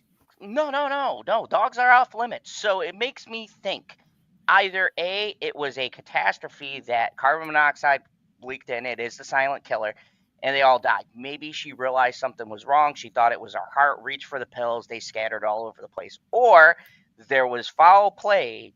The pills were scattered to make it look like something happened, and I don't know. They took something, or the place was ransacked. We don't have that information. Dude, okay, we have both watched our fair amount of TV shows. Tell me that they couldn't have got Yellowstoned, i.e., Kevin Costner.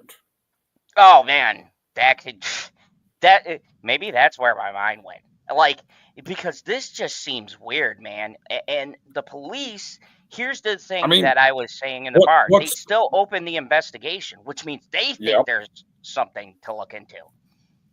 And they don't do that. You're right. The thing that's really throwing me off and doesn't make me think foul play is the fact that the dog is dead with, as far as reading through the article, there's no apparent signs. Like there's no bullet holes, there's no stab wounds, there's no slashes, there's nothing like this where you would be like, okay, they were killed in this manner, because I can see the physical evidence that's being shown to me, just showing up at the crime scene. But like, who the fuck would kill the dog? But then it's like, I also did watch John Wick, so people kill dogs. Yeah, but then Keanu's gonna fucking solve that shit. I'm pretty sure Keanu Reeves is gonna fuck up the person that killed this fucking dog. If there was foul play, And don't if you it's not a guys person, worry. he's gonna punch carbon monoxide. The sunglasses and Kane were found next. I'm sorry. We can only be so serious. Yeah, I mean, don't let the humor fool you guys. This is a sad day. His I sunglasses. can't fucking believe this. Like, holy fuck, man. Like, yeah, I was surprised when you told me that, Michelle, I was Trachtenberg. totally surprised. I was like, right. I didn't, like, thinking of the numbers, I was like, well, she can't be that old because I know how old she was when she was in Eurotrip, and I know how old I am, and the fact that she's Legal age, in between folks. our... Right, the fact that she's in between our ages tracks perfectly for what I was thinking in my mind. Like, Gene being 95, like, he could die from waking up at 95. Yeah, like, and here's the thing. But I can accept... her being only 65, and from what I can tell, when we're looking at the picture of her, she appears to be of Oriental genetics, which means she should potentially live longer than normal. And she died at 65. She should be 105. She would definitely be marrying Gene. There's no question about that. Right. She's got time to marry a whole nother person with all of Gene's money and live a whole nother life with him. Yeah, but or her, not to judge. Yeah, we don't discriminate here in the Phantom Zone. I acquire people legally, of course, and I acquire you all you races left out, you left Oh, okay. I thought you were for sure going to say I acquire black people. Yeah, crazy fuck. Every year I'm like, this is the year, dude. If that's what I get nervous about, if we ever make it like super big, to where I'm gonna have if they go back and watch the good stuff. Oh my god, I'd be canceled off of our first streams. Dude, that'd be I so look forward to it because when it makes it to that point, we'll be uncancelable. By that point, we'll have so much fucking money. I'll be like, okay, cancel me. I'm gonna. Write my book and never finish I it. don't know specifically how the streaming works on Pornhub, but we could do it. Oh yeah. I got my OnlyFans already planned out. Cooking with Zod. What am I cooking? Who cares? I'm wearing an apron and nothing else. Justin, right. What have Hackman's family said? Gene Hackman's daughters and granddaughter have shared a message and a tribute to him. Hackman has two daughters, Elizabeth Jean and Leslie Ann, because he can't just give them one name, with his first wife, Faye Maltese. Sure. He also has a son, Christopher Allen. None of these people have the last name Hackman. Dude, that is crazy. You got three kids, and you couldn't get any of the women to give them your last name. Anyway, that's not the point. In a statement, Elizabeth, Leslie, and Hackman's granddaughter, so Leslie is Hackman, or no? Wait a second. Annie I'm Hackman. so confused. Yeah, but who is she the daughter of? She's the granddaughter. So the daughters don't... Wait a second. Go back up a paragraph and let's make sure I'm not a complete fucking moron, please. Hackman has two daughters, Elizabeth Jean and Leslie Ann. I guess it doesn't say what their last name is, so they could be Hackmans. Okay. Yeah. So I kind of took that to a level that I shouldn't have. Anyways, Annie Hackman said, he was loved and admired by millions around the world for his brilliant acting career. But to us, he was always just Dad and Grandpa. We will miss him sorely and are devastated by the loss. Hackman married Maltese in 1956. Oh, they were only married for 30 years. And then she died 2017. Okay. Hackman outlived them until recently. So we all know Hackman, but go through it. California-born Hackman was Hollywood royalty. He leaves behind an indelible mark on cinema and a film legacy, with roles like Buck Barrow in 1967's Bonnie and Clyde, the iconic Lex Luthor in Superman, and Sheriff Lil Bill in Daggett, or Sheriff Lil Bill Daggett in Unforgiven. Oh, great movie. Unforgiven is so funny. I've never seen that first movie though. Oh my God. We're going to Because definitely. I'm pretty sure I've seen Unforgiven, but like I don't remember it explicitly.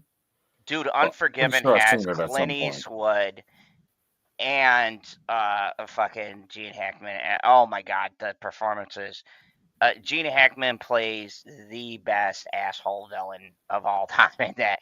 Like, it's not a Superman silly thing. Like, he is a maniacal fuck in that movie. Great movie. Jesus Christ, it's been years since I watched it. Dude, we got so many watch alongs we can do. You know who's not a maniacal fuck? Who's not a maniacal fuck? Gene Hackman. And his career spanned more than 4 decades and saw him take on a variety of roles, from comedic turns to tough guy parts. He was nominated for 5 Academy Awards and won 2, and also won 3 Golden Globes. He was beloved and revered by his peers. Tributes to the late actor have been led by Clint Eastwood, Morgan Freeman, and the Prince and Princess of Wales, which I don't remember which one that is. Dude, so there is Did you like how I transitioned back into the article? Oh, absolutely. That's I'm such a fucking pro. So let's unpack this a little bit. First off, all of the stuff we've read, I know we don't got a lot to go on this one, but just from what you read, you thinking foul play, accident? No, I lean more causes? well, I mean, if we're like, is dying of carbon monoxide a natural cause? Like, I'm definitely leaned towards. You can't control it, so yeah. I'll say I'm leaning towards some type of noxious gas that kills, only because the dog is dead. That's my only reason. Okay, am I just obviously, folks? If you come to my channel, you know I'm a villain, but my mind went straight to foul play because took the opposite because of the dog. No, which is totally understandable. And as I'm sitting here talking about it and like just letting it essentially wash over me thinking about it, it's like, okay, so if they died of gases, I would guess that did the dog die first or did the dog die last? Because are the gases closer to the ceiling or are they closer to the floor? I don't know specifically how carbon monoxide works as far as its, what's the fucking word I'm looking for? I want to say like where it sits in the atmosphere, but like I'm pretty sure it rises. I'm not 100%. And nowhere in the article did it say, was there any gas leak in the house? This is what I'm saying about Gene Hackman. Welcome everybody. I see that there's 3 people watching. Thank you. It didn't even say who the fuck found him. It doesn't say that either. It said a concerned neighbor called and that the cops came, and that's when they finally found them. Which mummification, PB. How many articles have we ever fucking read? You guys could go through all of our late night talks. They're on a playlist. Probably one when we were talking about Moon Knight. Good one. But besides that, we've never had. You guys don't understand. For mummification, they would have to be dead. We're talking about at least like what, a month, maybe 2. I mean, weeks, right? Yeah, it'd be a week to a month. You're talking about the body is so fucking congealed, it's turning them into mummies. Like now, I wonder because like they use the word in air quotes in the article. Are they just like saying mummification because they, I don't know, like looked dehydrated because there's been a dead body sitting there for let's to underestimate, let's say a week. Let's say they died and they've been sitting there for a week and now they just essentially been drying out there in fucking Santa Fe. It's not particularly dry there this time of year. They've just been drying out, hanging out in the desert, essentially. I don't know. I mean, and that's what I'm saying. Like, don't get us wrong, folks. I mean, mummification could be sped up because of being in Santa Fe and the hot climate and humidity I and mean, I things. assume they're in an air-conditioned house, but who knows? And I mean, if nobody heard for them from a week, the other Right. point where I bring up foul play, where you kind of went the opposite direction, and I go into foul play, is like you said. How does nobody check on a legend like Gene Hackman? That be like not checking on Morgan Freeman or Samuel L. Jackson. And it's not like Gene Hackman dropped off the scene. From what I've seen, he had one more movie coming out before his passing, which is why I didn't even think that anything happened to him. So, how is a legend like this? You don't have the agent calling. So this is weird, PB. This is fucking weird to me. Maybe it's not No, foul and play, now but it's I don't know. odd. The more that I sit here and talk about it, like I guess I would like to believe that it was something that was uncontrollable, like the carbon monoxide. But as we sit here and just talking about it, everything that I've said, everything that you said, everything that we've read, more and more it makes me lean towards foul play, because it's like, okay, well, if it was foul play, who is the first person that you kill? The fucking dog. Because the dog is going to alert who's ever in the house to something's going on. And here's the other thing, and it's just from years of watching television shows and reading these articles, That too. Spreading the pills around the counter. That's always like a thing people do when they don't want attention looked at something else. Like, we're not getting details. Was the Right, house like, exactly. ransacked? She was so We don't strung know. out she couldn't even handle the fucking pills.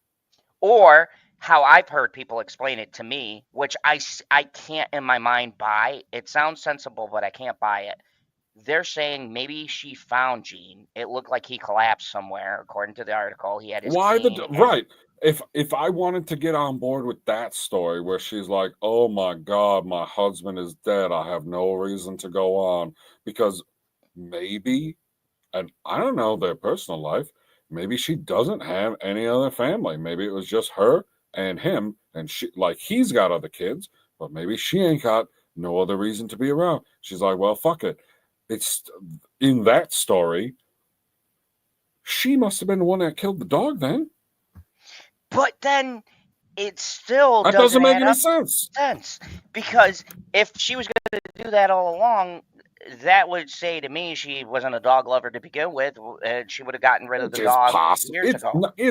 It's possible. There are plenty of people out there where one person likes animals and the other person don't like animals, and then they get animals, and then the animal ends up liking the person that doesn't like animals more, and now they love the animal more than the person who loves animal. And no, I talked myself into a circle. I understand what I did to myself, people. The point is, maybe she never liked the dog. Maybe she killed the dog first, and then she killed Gene, and it's a total Chris Benoit situation. Like, how about that? I don't want to, and I've been dancing around this. I didn't want to say this at the bar, but what if she took his life and then she went off the deep end?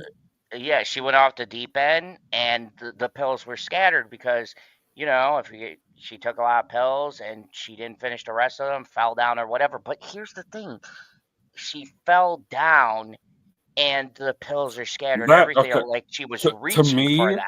Like, in my mind, that's what makes me like jump back towards the noxious gas killing the people, because it's like, okay, he could have just, I don't know what time of day it was when this happened, because none of us are ever going to know what time of day it was when this all happened.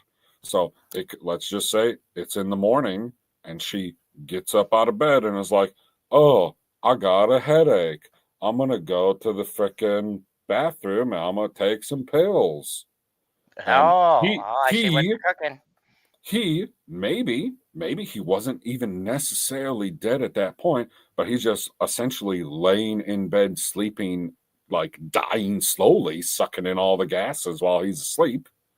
And then she went to the bathroom. I was like, oh, I'm gonna take these pills, and then it finally fucking overwhelmed her brain essentially, and she essentially just fucking passed out, and that's the end of it. Because that's, if it was gas, that's exactly how it could happen.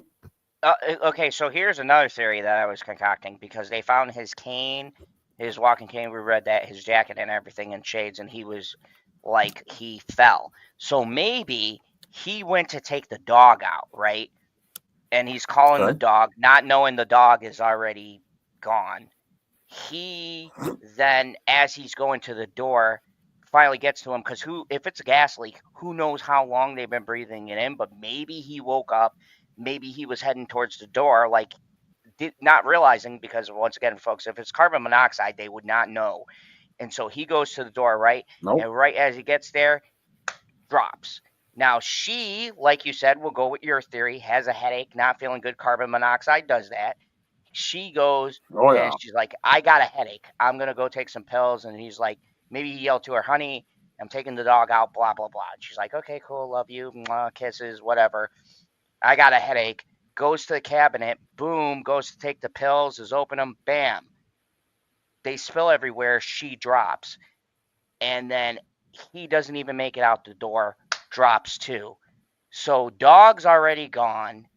Gene might have powered through it, woke up, was going to take the dog for a walk, doesn't make it to the front door, and then she, being younger, right? Because younger body, she's able to fight it off. She'd get a headache. There'd be signs, but there's no way for you to know there's fucking carbon monoxide leak. Nope.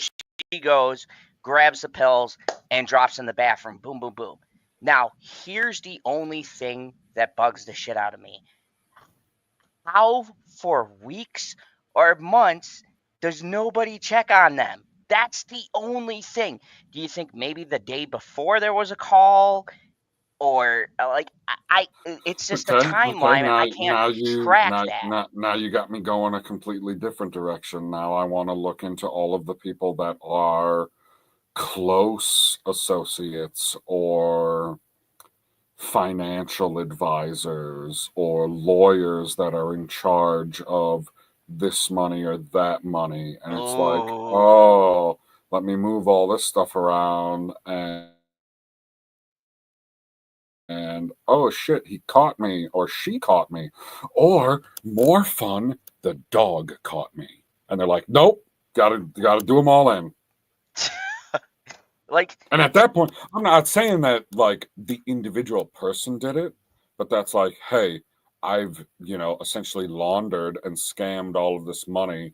I'm gonna pay a professional to take care of the problem, and then I'm just gonna be gone. See, now you made that jump, and I'm glad you made that, because that's where my mind is going right now. Because the one thing that keeps me suspicious is the police saw something, and it's still under investigation. They're not saying what it was, but something is off, and the police are keeping, like, okay, if this was as simple, and rest in peace to anybody who died from like the carbon monoxide thing that we're theorizing about. Like, if that happened, that's fucking terrible. But It sucks. if it, yeah, I mean, other than the bright side, that the way that I understand it, nobody is ever in pain when they die from carbon monoxide. That's like the only silver lining to it. But like, here's the thing though. For the police to keep the investigation going, there is something, and they're not releasing it, but there's something they see. There's some key evidence that isn't adding up. They could have totally came out and been like, oh, well, it seems like, they died of this and we're just waiting for the toxicology report. They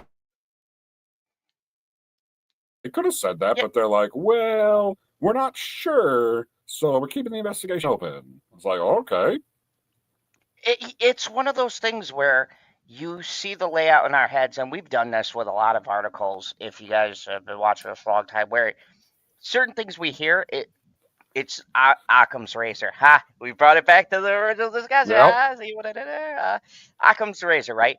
The simplest explanation, the the straightest line. That's always this, but this doesn't have a really straight line. I can't track a point A to point B because there's a C and a D over here, and now Right. but my brain keeps on going to foul play. I don't know why, I don't know how, I don't know who's involved, but this seems like something set up. It seems staged. I'm just going to say it. You guys heard it here first.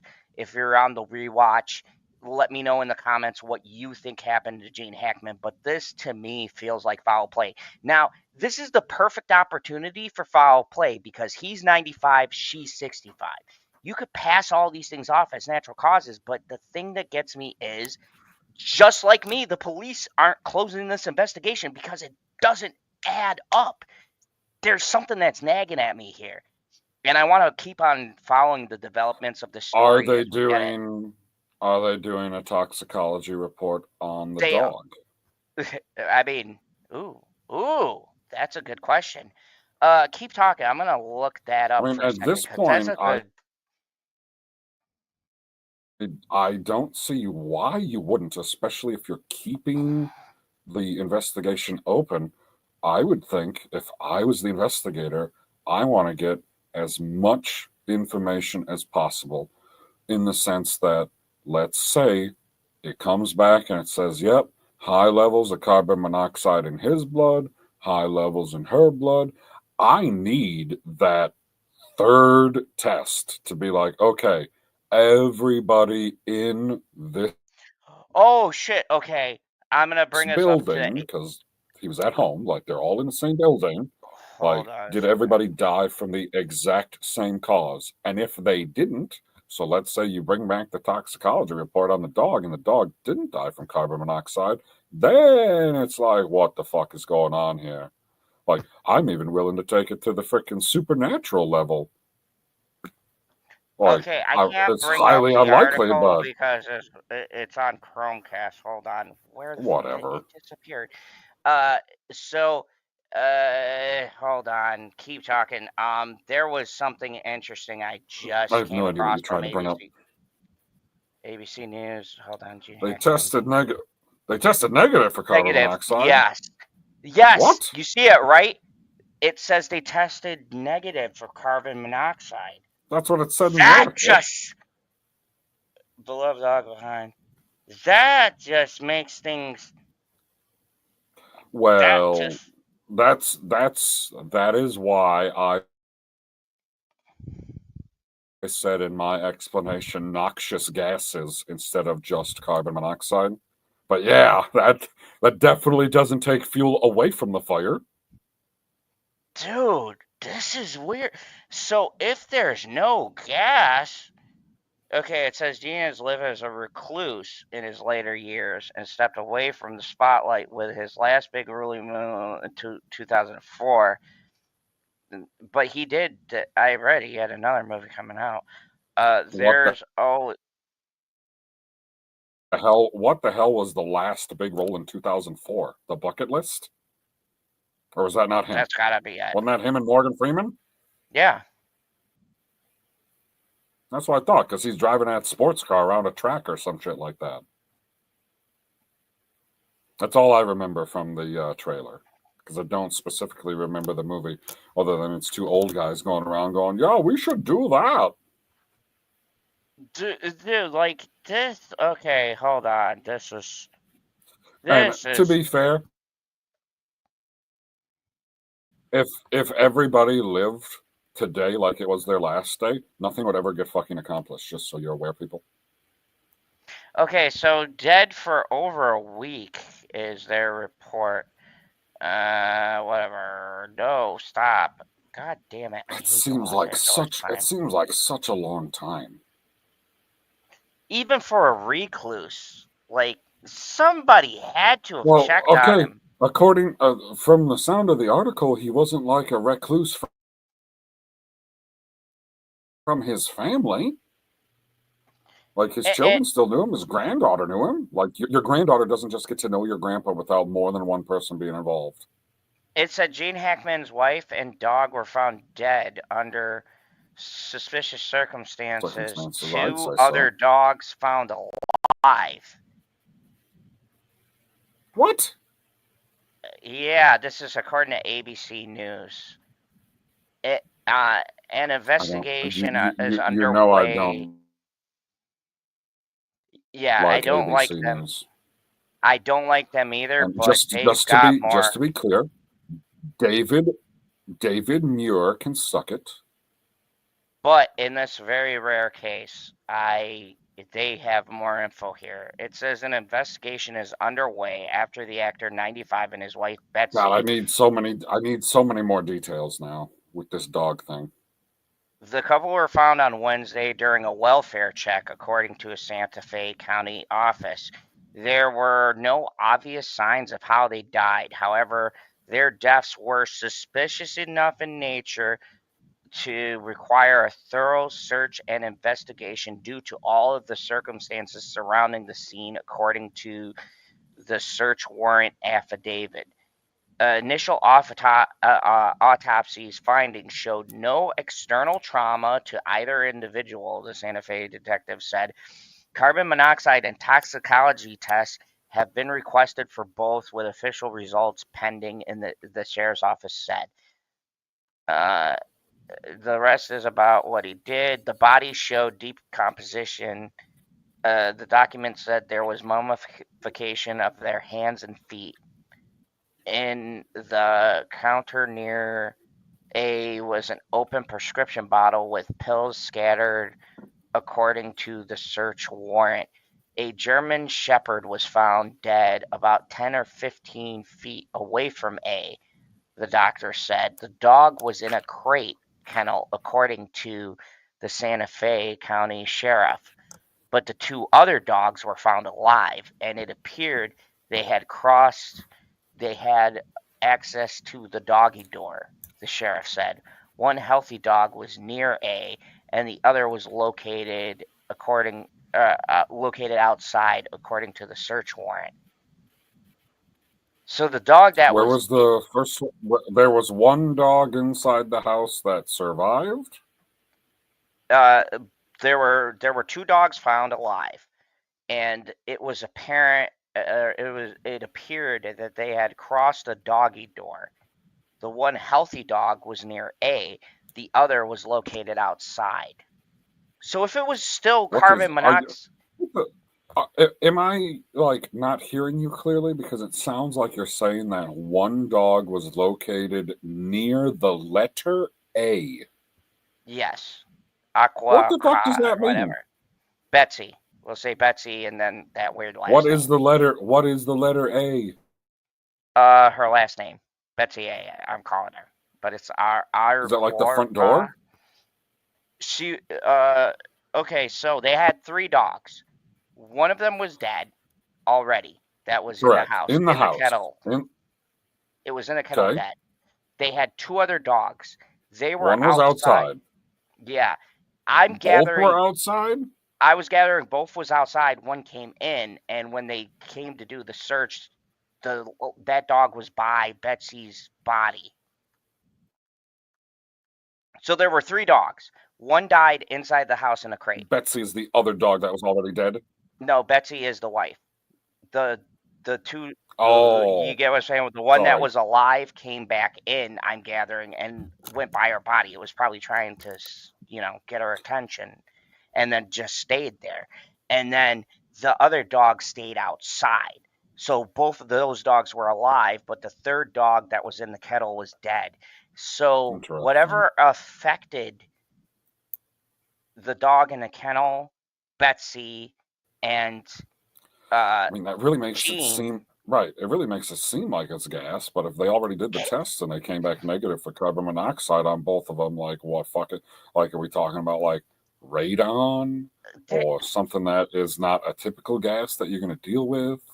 Because obviously it would have been in the article if they're like, oh yeah, we showed up to the house and the whole fucking thing smelled like propane and they were dead.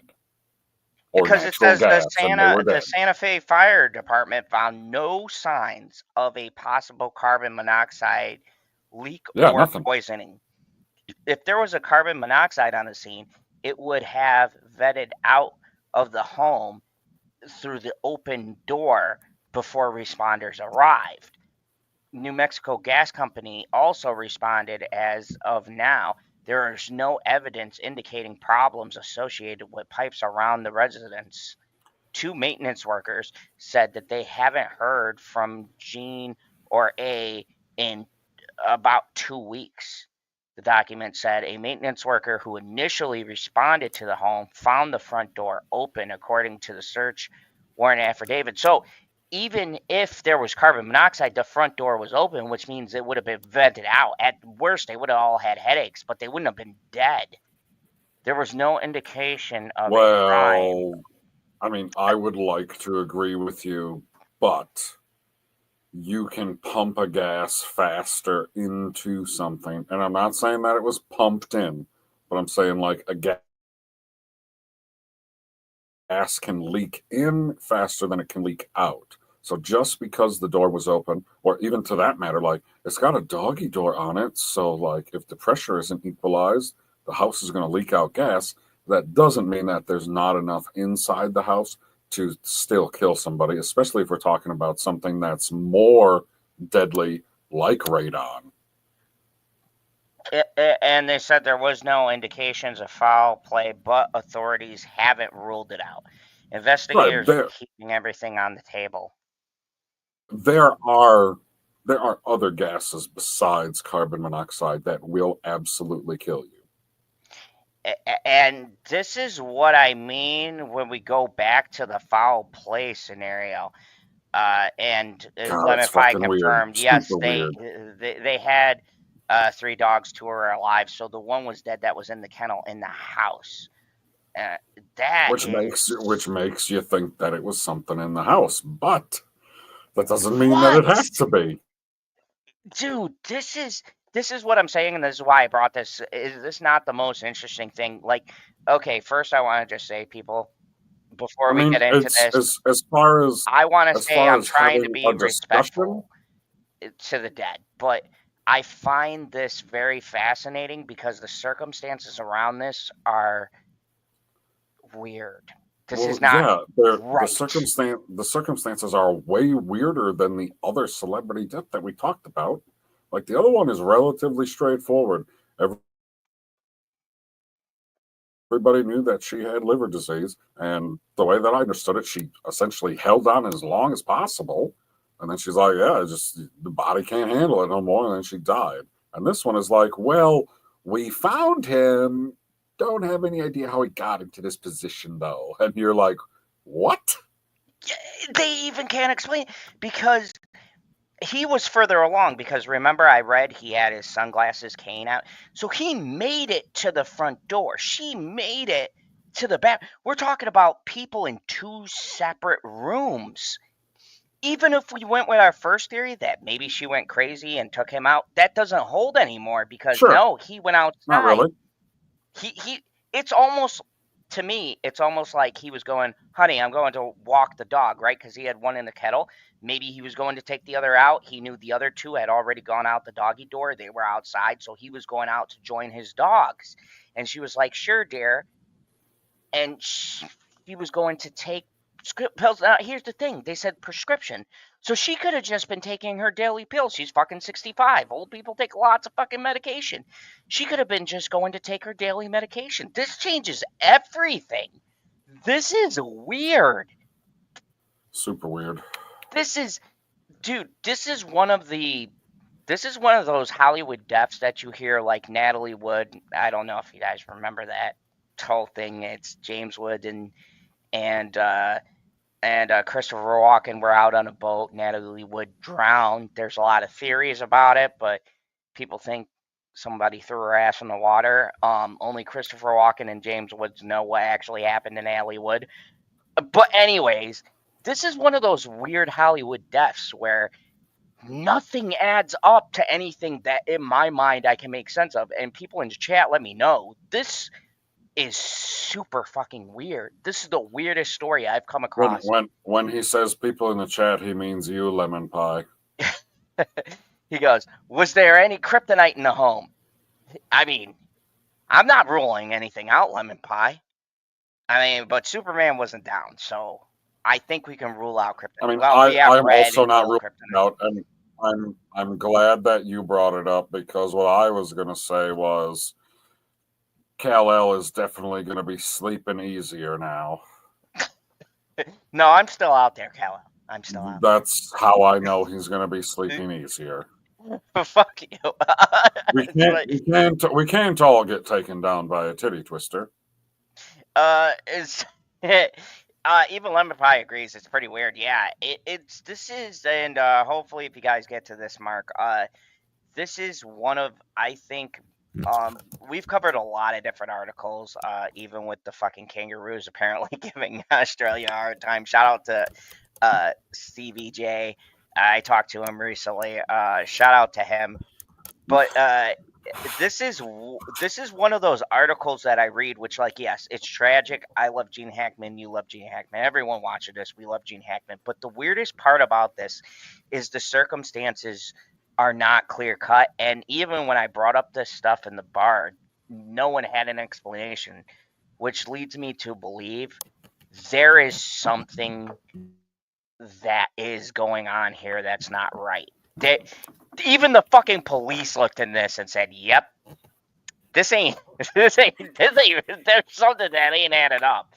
Like when you have the Santa Fe County Sheriffs go, "We don't do much around here, but this ain't right. That boy did not die of natural causes." Like, I don't know, PB. Take it from here. What is your thoughts before?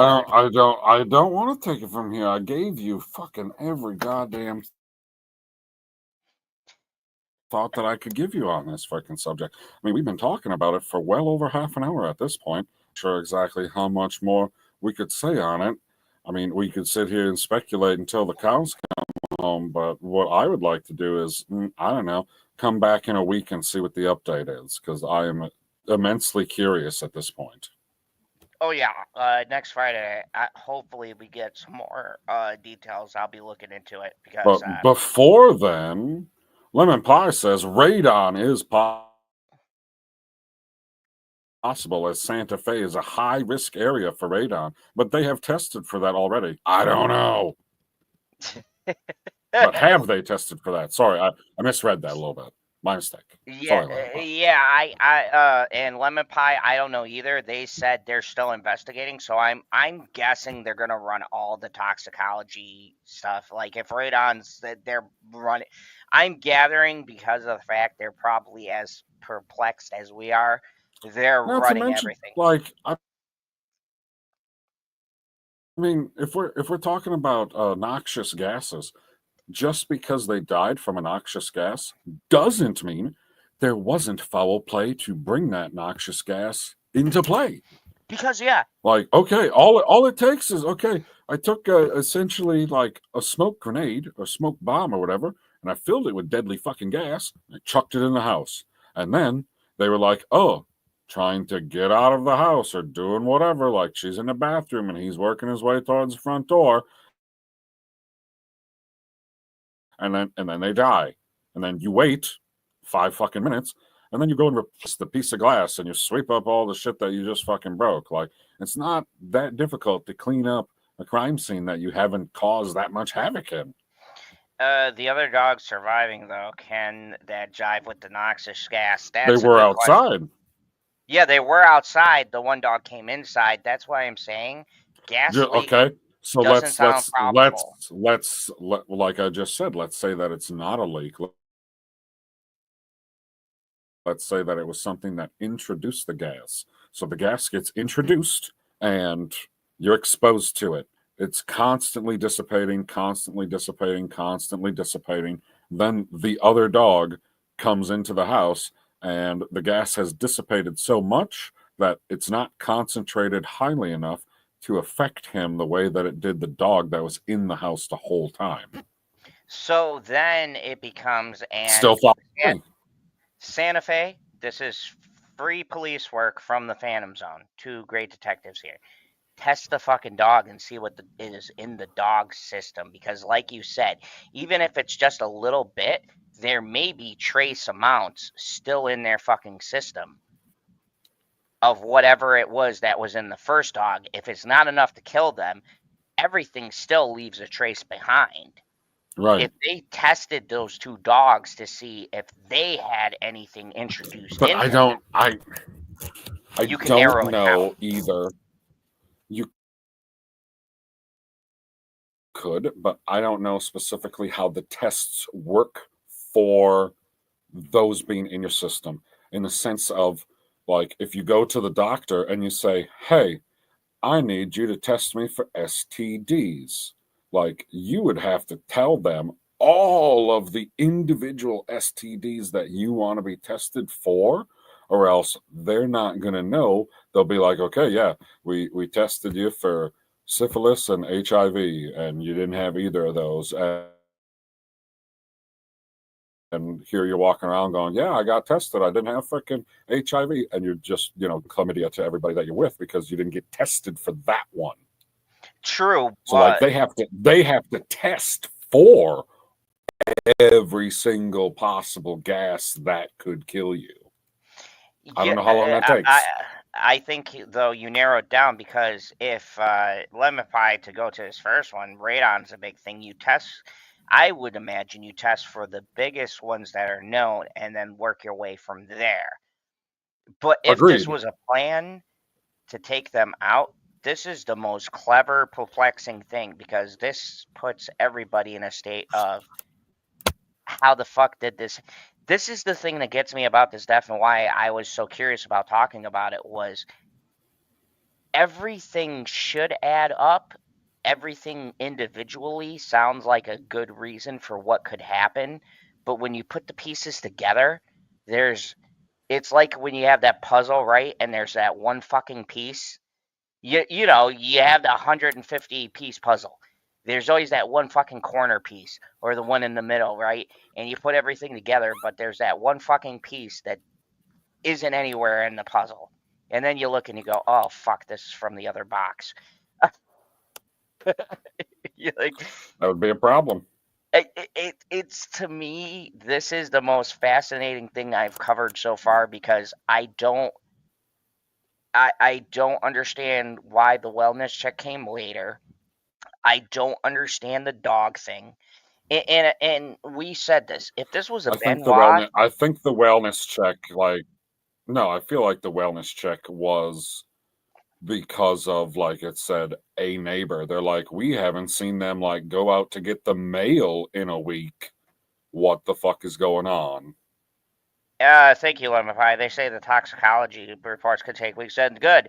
We're going to be doing late night talks, so it would be great to do updates.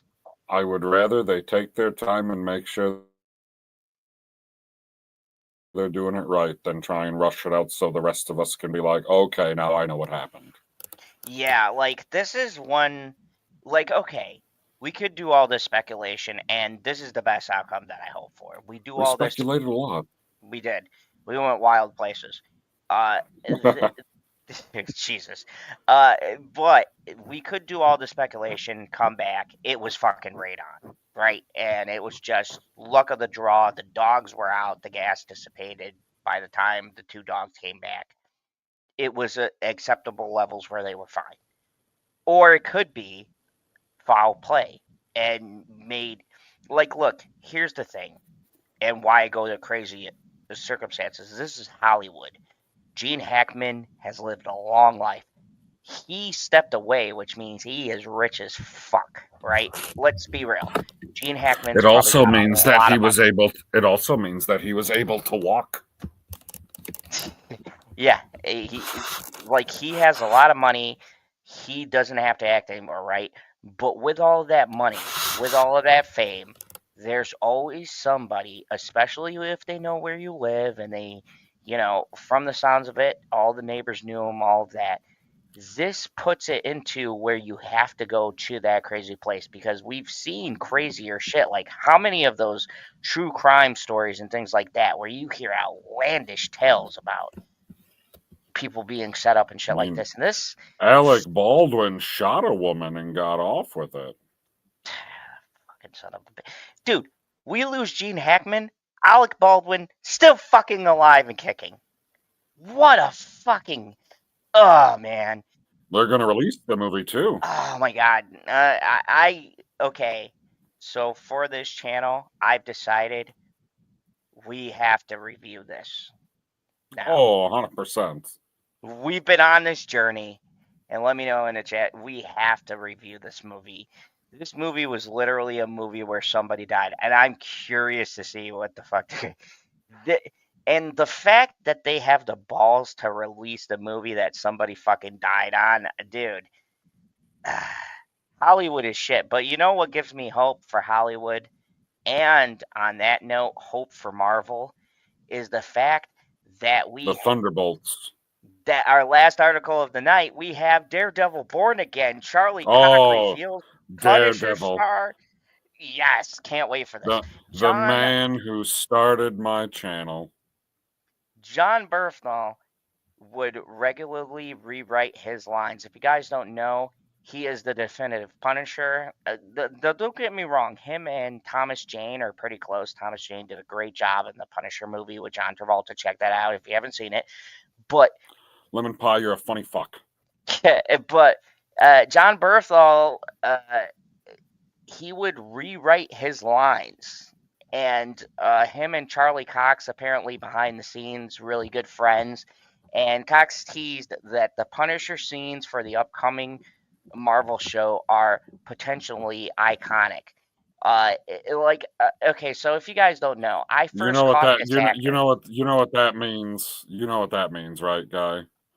That means they're going to give you the Watchmen effect, and it's going to be great because I love going Watchmen. to be. They're going to have literal still shots that are like, look at this from the comic book. We brought it to life for you.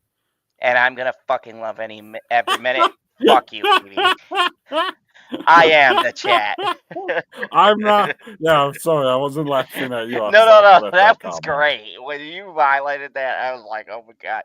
Yes, you are, Lemon Pie. And, little pause here. I know people are going to fucking catch this on a rewatch. I watched the analytics. So, everybody who's rewatching this, if you don't know, Lemon Pie and a lot of other people, but in particular, Lemon Pie has been following the channel for fucking years now. Thank you, Lemon Pie. We love you.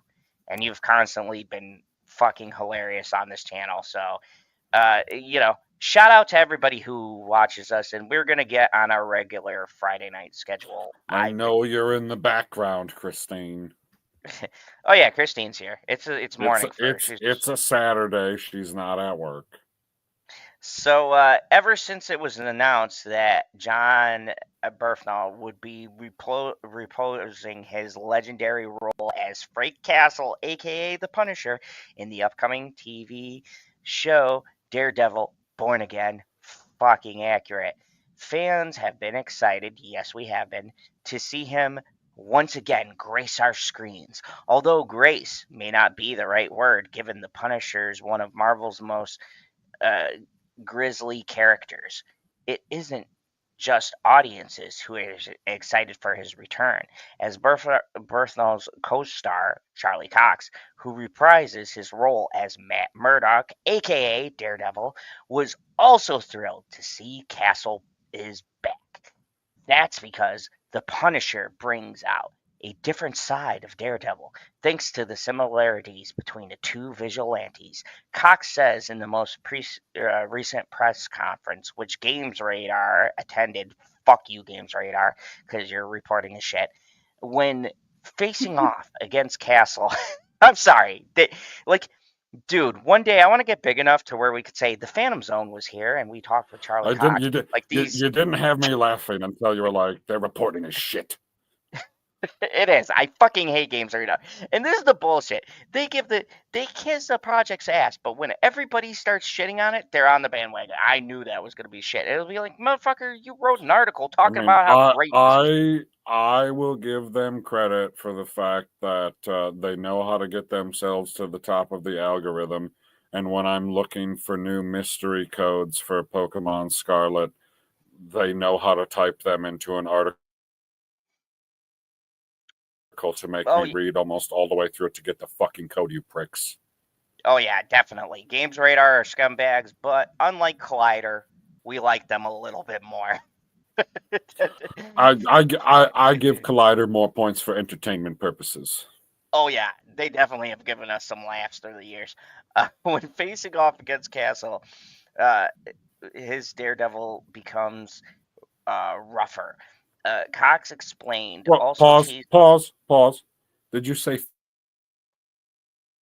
Did I say what? Facing off against? Oh yeah, you didn't Did you know. say facing off against? Yeah, did you? Oh, What? You haven't seen the original Daredevil. Okay, we're gonna do a watch along of season 2. They fought each other? Oh, epic fights, dude! Some of the best Daredevil scenes in the Why are history two of the heroes show. fighting each other? Dude, Frank Castle is not a fucking hero. Are you kidding me? He literally puts people on meat hooks. And that's how I know he's my kind of hero. Yeah, he got shit done. That's the philosophical argument that him and Daredevil have. There's a okay, all right. So hold on a second. I'm gonna nerd out. I gotta go then they full have screen. Wait. So you're telling me essentially in the original show they end up fighting over how hard they're going to fight the bad guy. So here's the philosophical debate. Great line. Everybody, you can make sure I quote this right. But there's a moment where fucking Frank chains Daredevil to a rooftop like a chimney thing. And so they're debating about their moral alignments. And so, Daredevil says, when you're killing someone, you snuff their life out. Everything that That's they do the picture from my first thumbnail ever. Him chained to the chimney. Yes. And he says, that person could have changed. They could have become better. And he goes, you know something, Red? Because he calls him Red. He doesn't know that he's, Matt Murdock yet. He goes, you know something, Red? He goes, your method, you send them to the hospital, they get arrested, they come back, they kill, they rape, they end somebody else's life. He goes, when I put somebody down, boom, they're dead, gone. And he goes, the difference between you and me is that I have the stones to actually get shit done. And I was like, well, how do you argue with that? Because he's right. Look, Punisher doesn't just go out willy-nilly and kill someone. He's killing drug dealers, racketeers, people who are the shadiest fucking individuals. He does what needs to be done that, like, Captain America won't do, or... Yeah, but he won't I kill mean, Bucky the will, but... Kingpin. Okay, you know what? We gotta watch season 2. I'm gonna do a watch along. We gotta watch season 2. I think you will fall in love with that Punisher. I need to watch the first 2 minutes first. Definitely, you would love the show. It is so well shot. It's probably the best thing. Yeah, I know. I was gonna watch the new Rockstars video that's supposed to catch me up on everything that I need to know going into Daredevil Born Again. And I watched the first minute of it, and I was like, "Oh, this is for a different time when I can pay attention." Dude, let me tell you, this is some solid ass writing, but he has the best lines. So Cox explains, also teasing, that the scenes That is a great. I'm sorry. That is a great set of words. Cox explains. Cox explained, also teasing, what a teasing cock, that the scenes they share together in the new Disney Plus show could become legendary. He has a couple of really great scenes, potentially iconic moments. They're absolute joy to shoot. I feel like John and Charlie are very different people, but Daredevil and Frank are very much similar to one another. It's fun to play with that. And often when I'm in a scene as Daredevil with Frank, he pulls me closer to a Daredevil that I'm frightened of and excited by. And I think that it is written and baked in the material as well. Although Cox says that that's all written in the script, he added Bernthal is a fan of improvisation, often rewriting his character's lines in the moment, reflecting on the moment from filming. Cox recalled, getting a call from his co-star the night before shooting saying that he's making a tweak to the script, only then to make further changes when the cameras started rolling. The star shared that whilst this was unexpected, Bernthal is so brilliant he didn't mind having to change his approach for him. There was a scene this season, and he cares so much he gets into it, like thinks about it. It's almost like a pain body. We had a scene, and he called me that night before, and he said, some of these lines don't make sense for me, for where I'm at. I need to mess with these lines a little bit. Here's what I'm going to say. I want to say this. He just changed some lines. He had kind of written his own thing.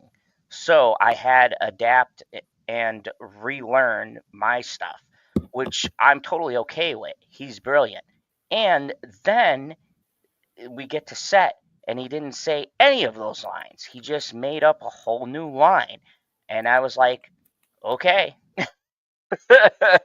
So, and why I'm hyped about this, and I want to say this right off the bat. I was watching behind the scenes, and PB, we've watched a lot of directors who don't give a shit about the projects, right? And I noticed a couple of phrasings that I want to just throw out here. The directors always said things like in service of the character or in service of the story, or they're paying tribute to the original Netflix run. They wanted to feel like the original Netflix run.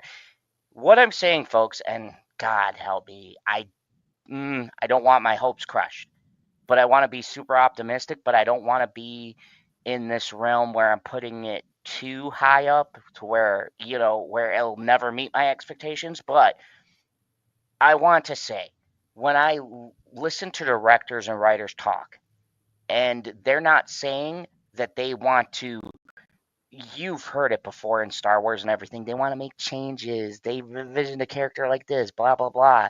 No, the character is already established. I don't want to see your fucking vision of what the character should be. I want the character as it's portrayed. Like, look, the actor can change. Race and swapping shit, that's not what bothers me. Does the spirit of the character... Let me give you an example. I watched Your Friendly Neighborhood Spider-Man. All of it? Yes, the whole thing, it was fucking brilliant. I watched it, as a matter of fact, tonight. They race swapped Connors for a black woman. They race swapped Osborn for a black dude, and Harry's his son. But here's the thing. They didn't change the spirit of the character. Harry and Norman... Harry's still gullible and innocent. Norman is kind of conniving. He makes you think he's doing the good of humanity, but then he's shady. They didn't change what makes the character the character. So now I'm sitting here engrossed, and at first I'm like, whoa, okay, they made Norman Osborn black. I don't know how I feel about this. But then as I'm watching the show, it's still Norman Osborn. He's got side shit going on. He's got a rivalry with Dr. Octavius. Nothing in the storyline changes the character. Now, Peter's a little bit different. They got Nico Minoru in there, but they don't change the feeling of who we know the characters to be. That's the key. It's totally understandable that they didn't change the feeling. They didn't change the essence of the character.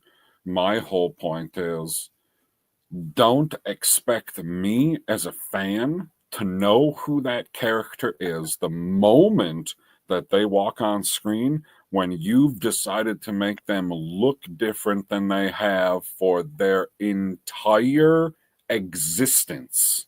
But here's the kicker, and I was on that tip with Which you. I don't necessarily. I was, hold on. I was on that I don't tip have a with problem you. with it, but I'm not going to lie. If I turn on a Spider-Man show and I see a black man walk on screen just because he's wearing a green suit, I am not going to think that that is fucking Norman Osborn. Here's the weird thing about that show. So you know how Norman Osborn has that weird fucking colicky hair? I guess, yeah. He had all of the features to where before they said his name, I knew what the character was.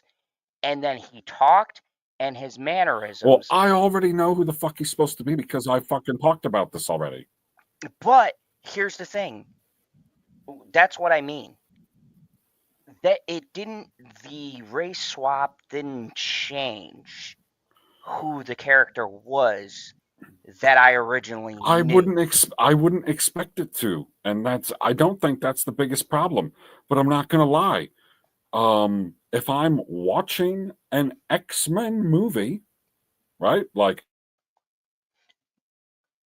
I already know going into it that it is an X-Men movie, and then I see a bald black man in a wheelchair, my first thought is not going to be, oh, that's Professor Xavier. My first thought's going to be, who's this guy? Fair enough. But what I'm saying is, yes, the changes were a little staggering, but the story was strong, and they outright say it's Norman Osborn. They figured Right, like I'm not saying like it's not a problem for me in the sense that as soon as I've watched it and the character is introduced to me and it's like, oh, this is my dad, Norman. Like, I don't even need to know. Like, you could almost play it as we don't know who this character is. Like, we're not necessarily revealing it to you. And Peter's hanging out with this black kid. And you're like, oh, his name's Harry. Not even thinking of it.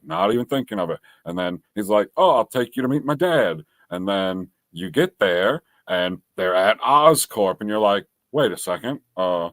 What's going on right now? And he's like, yeah, I'll take you inside. And then you get upstairs and he goes, this is my dad, Norman. I would not think that Norman is like the janitor at Oscorp because, come on, let's not be fucking dumb here. As soon as he says the name Norman, I'll be like, holy fuck, that's Norman Osborn. And I don't want to ruin everything, but that's how they play it because actually he gets upstairs to his Aunt May's house. There's this man sitting there. I'm like, at first I see the wavy hair and everything. I'm like, wait, is that? And he goes, you must be Peter Parker. Let me introduce myself. I am Norman Oswald. And I was like, and that's what I mean. This felt like the changes weren't just, oh, it's a quota we have to meet. It felt like the creators did it as a way to throw you off as a viewer, to not be able to peg who was who. Which that I'm fine with, right? As long as the story is good. Well, you should be doing that essence. anyways. Because you got to assume that there's at least one person out there who's going to turn it on, not knowing any of the characters, and you literally have to introduce the characters to the people that don't know. Like, I get that. Yeah, but it also works as for people who know, because now you throw a curveball, and then the stinger they have already introduced. Like, the first thing they introduce is Doctor Strange. And Peter Parker doesn't get bit from the spider randomly. It's a portal by Doctor Strange that he opened. And there's a little stinger. I'm not going to spoil it for you, but you'll see what I mean when you see the scene. And it makes me think, okay, if you're going through timelines, this is how I wanted a timeline story. Because Doctor Strange uses his rewind Agamotto thing. And he says, oh, I've already affected the timeline, blah, blah, blah. So now I'm thinking back, right? Black Norman Osborn, Nico Minoru is already in this. She's from the Runaways, right? Peter hasn't even met Mary Jane. Daredevil's got a sidekick. Is this an alternate timeline version of Spider-Man? And if that's the case, that is fucking genius, dude. These writers are on a whole nother level. And why aren't they writing current Marvel shit? Because that is how you do a timeline story. Because then now you could say, wait, what if he meets Peter Parker over in this timeline? Now we got White Norman, Uncle Ben, whatever. And I'm not going to tell you the stinger, but little dictator doesn't like Marvel at all. She loves Spider-Man. We got to the ending. We looked at each other with both our mouths hanging open because they introduced something that's been hinted at for years and been talked about, but never ruled out by any fan for years. And the way they incorporate it in the show, I'm sitting there as a fan going, why didn't they ever bring this up before? And it has to do with Peter Parker's parents. And I get to the ending and I go, oh shit. I've read tons of comic books. I've seen all the movies. And never once have we gotten one answer that we should have been asking for years. Have we ever gotten an explanation if they're actually dead? It's always been implied that Peter was adopted by his aunt and uncle and something happened to the parents, but they've never said for years what happened. And there's a stinger at the end of this where I'm like, oh shit, this is the most brilliant way to bring this whole story into the greater Marvel universe. And I'm like, why has nobody ever wrote this before? Was this a good way to bring the story into the lesser Marvel universe? I mean, true, joke. but You don't have to answer that. But yeah, because you said greater and I said lesser. I sent you a message on Instagram. It was just super. It was super crazy, and so I had to bring it up. I was like, holy shit! And when I saw it, I was like, this changes everything that I know. And speaking about changing everything we know, we've been going almost 3 hours. This is a brand new season. We're getting our legs back. We're gonna wrap it up here, folks, for you. Abracadabra. But PB, what do you? So let's get away from weird deaths or tragic deaths. Rest in peace, Michelle Trachtenberg and Gene Hackman. We're gonna keep on investigating your death. And Gene Hackman's wife and Gene Hackman's dog. Hackman's dog, because we love dogs. He had 3 shepherds, so that's really sad. But we wanted to end on a happy note here. I got hope for Marvel. And now I'm really he's excited. with the Eternal Shepherd. He is with the Eternal Shepherd. And speaking of which, before we end this off, PB, are you excited about what's coming up for Marvel? Because I got to tell you, I haven't been excited for years, but Daredevil Born Again. Daredevil and Thunderbolts are next. Daredevil and Thunderbolts is next, right? Wait. Is Fantastic Four first? Fantastic Four, or no, Thunderbolts, Fantastic Four. The thing that Daredevil. I don't know if upset is the word, but from the way that it really seems is that the Marvel universe is most definitely splitting apart in the sense that they're not directly connected. Like Loki kind of takes place out of time. Like he's not necessarily in a timeline. He's like in the TVA timeline, which kind of takes place out of real time, but that's not the point. The point is, it really seems like they're introducing this Fantastic Four universe so that we can destroy it. And I mean, I want to say that, but I feel like it's more of question for the comic book expert on the panel here. Not just in Marvel, but I believe in DC, both multiversal storylines end up with many universes destroyed and literally one timeline left over, correct? Yep. Right, which means like if we're going to be left with one timeline left over, it's going to be the one where Iron Man snapped his fingers. So any of the characters that are from that one, so like we're talking about the newer ones like Shang-Chi, Ms. Marvel, Kate Bishop, Hawkeye, like anybody who's new is the people that I'm going to end up being invested in. Like, I am very much looking forward to the Fantastic Four because I feel like it's going to set up more of what's going to come than what it's going to accomplish in its own movie. Like, yeah, they're going to end up fighting Galactus, and them fighting Galactus on Earth in the 1960s ain't going to mean a fucking thing because it's not in our universe And I'm going to take that a step further. that we've been following for fucking 16 years. I think ending the old storylines, I think if we look at Brave New World optimistically, I think ending the storylines or finishing everything that they left open is their way of being like, okay, we're leaving this behind and now we're starting brand new. And I think Fantastic Four, like you said, is going to be that brand new start where they go and they can wipe away all the shows. And it definitely could be.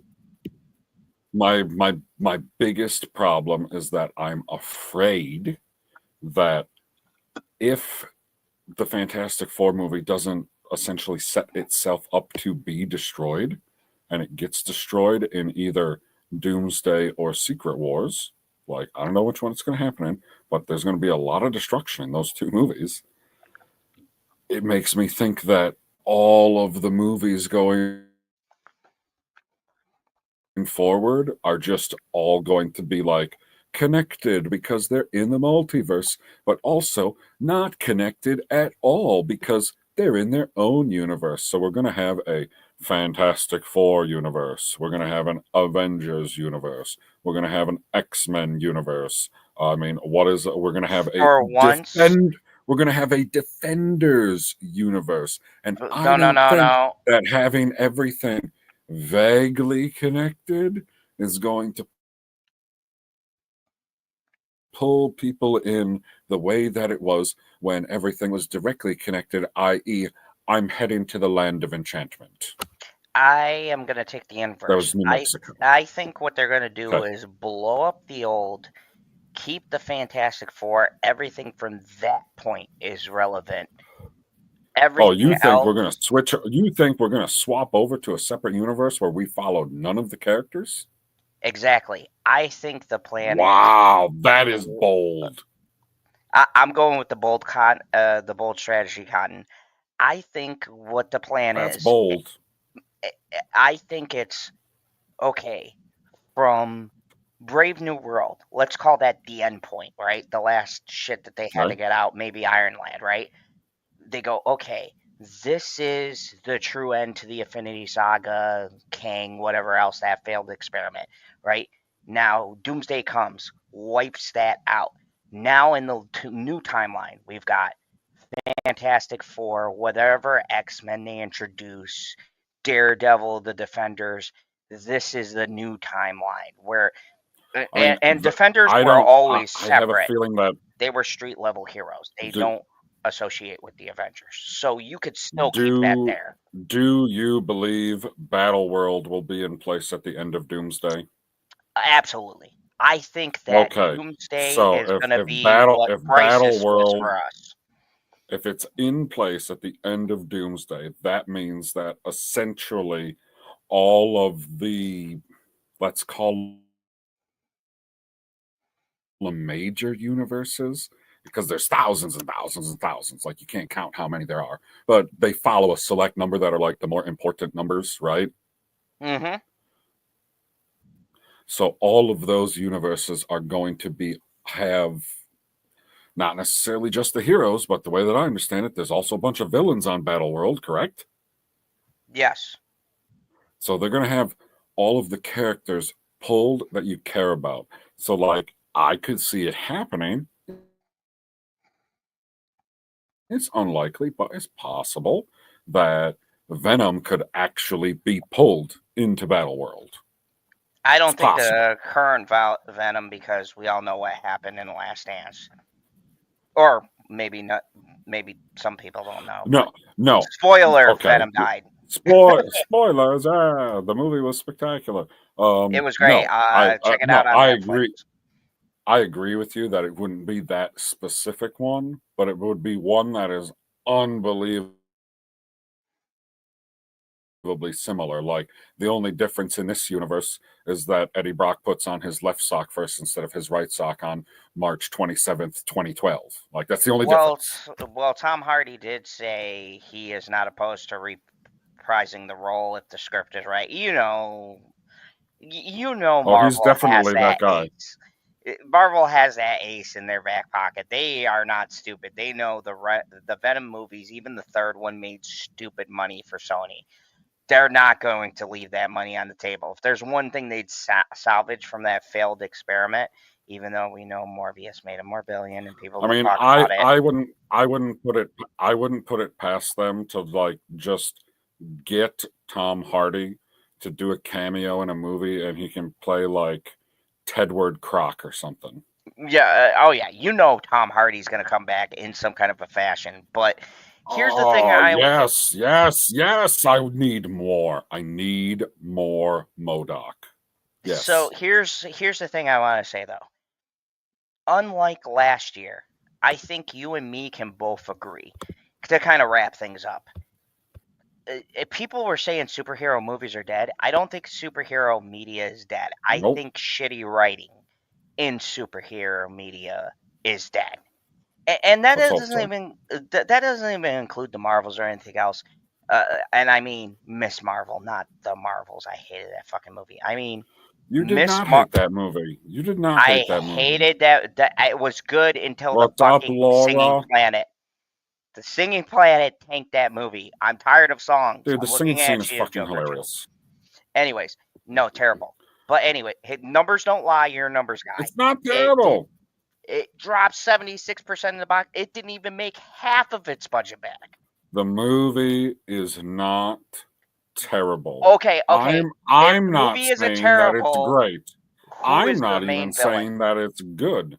Who's the main villain of the Marvels? Yeah. I don't remember her name. Exactly. You don't fucking. I remember all the important. It's some black chick that's like taking up the mantle of. I remember the villain from fucking the Eternals, and I don't like that movie. I don't remember the villain from the Eternals either. It was Jon Snow. Jon Snow was not the villain. You're a fucking liar. Jon Snow. It was Robb Stark. Robb Stark. There we go. It was one of the Starks. But okay, so what? He's supposed to be playing like Archimedes, or who the fuck's he playing? Fuck if I know. Who's the guy that flies to Icarus? Icarus. That's what it is. Dude. Archimedes. What a dumbass. Dude, no. Look, this is one time. I don't. No, I remember him. No, you're right. I do. Terrible. I do not specifically remember the name of the chick. That is correct. But to my credit, I can't remember the name of the guy who was holding the ultimate weapon with the Power Stone off the top of my head. Why can't I remember his name? Ronan the Accuser. I remember him too. Thank you. But you remember he had the fucking the stone on a stick. You remember him. Ronan is still memorable. Right. What I'm saying is Ronan he's still is memorable. And his whole plight for being seems like a lesser version than hers was, because I saw what happened to the Kree and why she was upset, whereas Ronan's just like, we've been fighting for 1,000 years, so now I'm in charge to fight. And I was like, oh, okay. Hey, Laura B. Like, I'm always smoking. She has a better story, but I say that I can't remember her name, but she has a better story for her purpose than Ronan has for his purpose. Like, Ronan is literally just fighting I so took that it he can as be it's fucking another bitch not being having controlled by the PMS goddamn and she Nova wanted to Corps. fucking destroy the world. Hot take. And no offense to any of the ladies in the chat, but she just No, came man, off it was totally it's totally a as a grudge match. warmongering It's a cunt. grudge match, guy. Dude, the only thing I can give this movie credit But for, it wasn't and I'm going to go on warmongering. camera for this. I'm going to go on camera for this. Dude, I the way will give you the fucking Marvels bastard. credit. No, fuck you. I will give the Marvels credit for one thing and one thing only. Brie Larson, if you're out there, I know we've had a Oh, here we go. tumultuous relationship, okay? Here we We've go. hated, we've loved. Maybe I'm just having a sixth love thing for you. One thing I can say, Here we Brie go. Larson in the Marvels Oh yeah. and Kamala Khan are the best thing about watching that movie. You could go watch it on Disney Plus. I will give Brie Larson credit for one very specific thing. She is super fucking fun in that movie. Brie Dude, when Larson she's and walking around in that tank top. oh god, yes. I watched that movie. Woo! If you watch the first Captain Marvel, her acting is very wooden, very stiff. Brie Larson looked like in the Marvels, she got on set, she put her ego in the fucking doorway. It's like a redemption arc. And even the Starch Brie haters, myself included, I have noticed one very important thing. Brie Larson took her ego, packed it in a fucking box, threw that bitch out in the sea, and she is really fucking fun in this movie. I will give the Marvels one big credit, one thing that I really liked about the movie. And PB, you've known me for a while. You know I made a 3-hour video about Captain Marvel. You guys could go fucking watch that movie. I had so much hate on that. But this movie felt like she fucking loosened up. She had some beers. She fucking got I'd up. loosen her up. Like, oh my god, look, it's already started. Yes, Brie, listening. I want to say if Brie Larson ever fucking comes across this, and I'm that fucking lucky, I just want to Come say, across this, Brie. please. I just want to say, I feel Come like on the show. this is where I saw. I always said Brie Larson was a great actress, but in this movie, in Captain Marvel, she wasn't good. This time, I don't know who the director was. I was said gonna say they directed her good. She was good in this agreed. movie. I know She what you're was gonna say. fucking Agreed. great. Yeah, you knew what I was gonna say. My one complaint in Captain Marvel, my biggest complaint, was that Brie Larson is very talented, but it felt like the director was giving her no Dude, direction. she. Well, I okay. Now I disagree with you because I feel like the director No, was in giving Captain her. Marvel. No, that's why I disagree with you. You say she was given no direction. I think she was given explicit direction. Oh, in the other way. That could be true. Like you need to disassociate yourself from like everything that's going on around you and essentially act like you're always in your own mind trying to figure stuff out instead of having the conversation with the other characters, like the way the Guardians do it. Nobody's just sitting there fucking thinking in silence. Like, obviously, they're all thinking when one person is talking, but then they have the discussion, where she didn't do that in the first movie. And look at even Avengers Endgame. We all thought that was going to be horrible based on She's better in that too. She's better in that. So I've got to, and I said this years ago, and guys, at 247.53, I'm going to say it. I'm going to apologize to Brie Larson because I said years ago, you can go check my old video. I said, if it's a director thing, then it's not on the actress. Like, yes, she said that bullshit. People are going to harp on it. But here's the true story. Here's what really happens in Hollywood. You are given a script. You have a director, and you're told what to do. At the end of the day, Brie Larson listens to the person who pays her check so she can get her money. And at the end of the day, that director, I don't think directed her very well because whether I like the story of the Marvels, which I don't, the acting of the Marvels was fucking way better than anything Oh, else that's come out. And I will admit that the acting is definitely much better. Samuel L. Jackson is having fun. Brie Larson is more likable. I will champion why Kamala don't you Khan. like Monica Rambeau? I I Racist. I hate Monica Rambeau. You know my reasons. I've hated her since Racist. WandaVision. No. Here's the Hold on, thing. I need to She's wooden. Yes, Brie maybe a little Redemption. bit. No. Yeah, She's I on that feel like redemption tour. When Laura, she did Animal Crossing, Laura, you need to condense that just a skosh, and you just call it a redemption. here's the It's thing. beautiful. Here's the thing, and people have said this, and I will champion. She's got two things. I will champion this.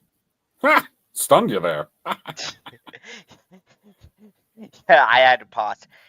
He's like, oh no, Jimmy Kimmel flashbacks. Dude, I will champion this.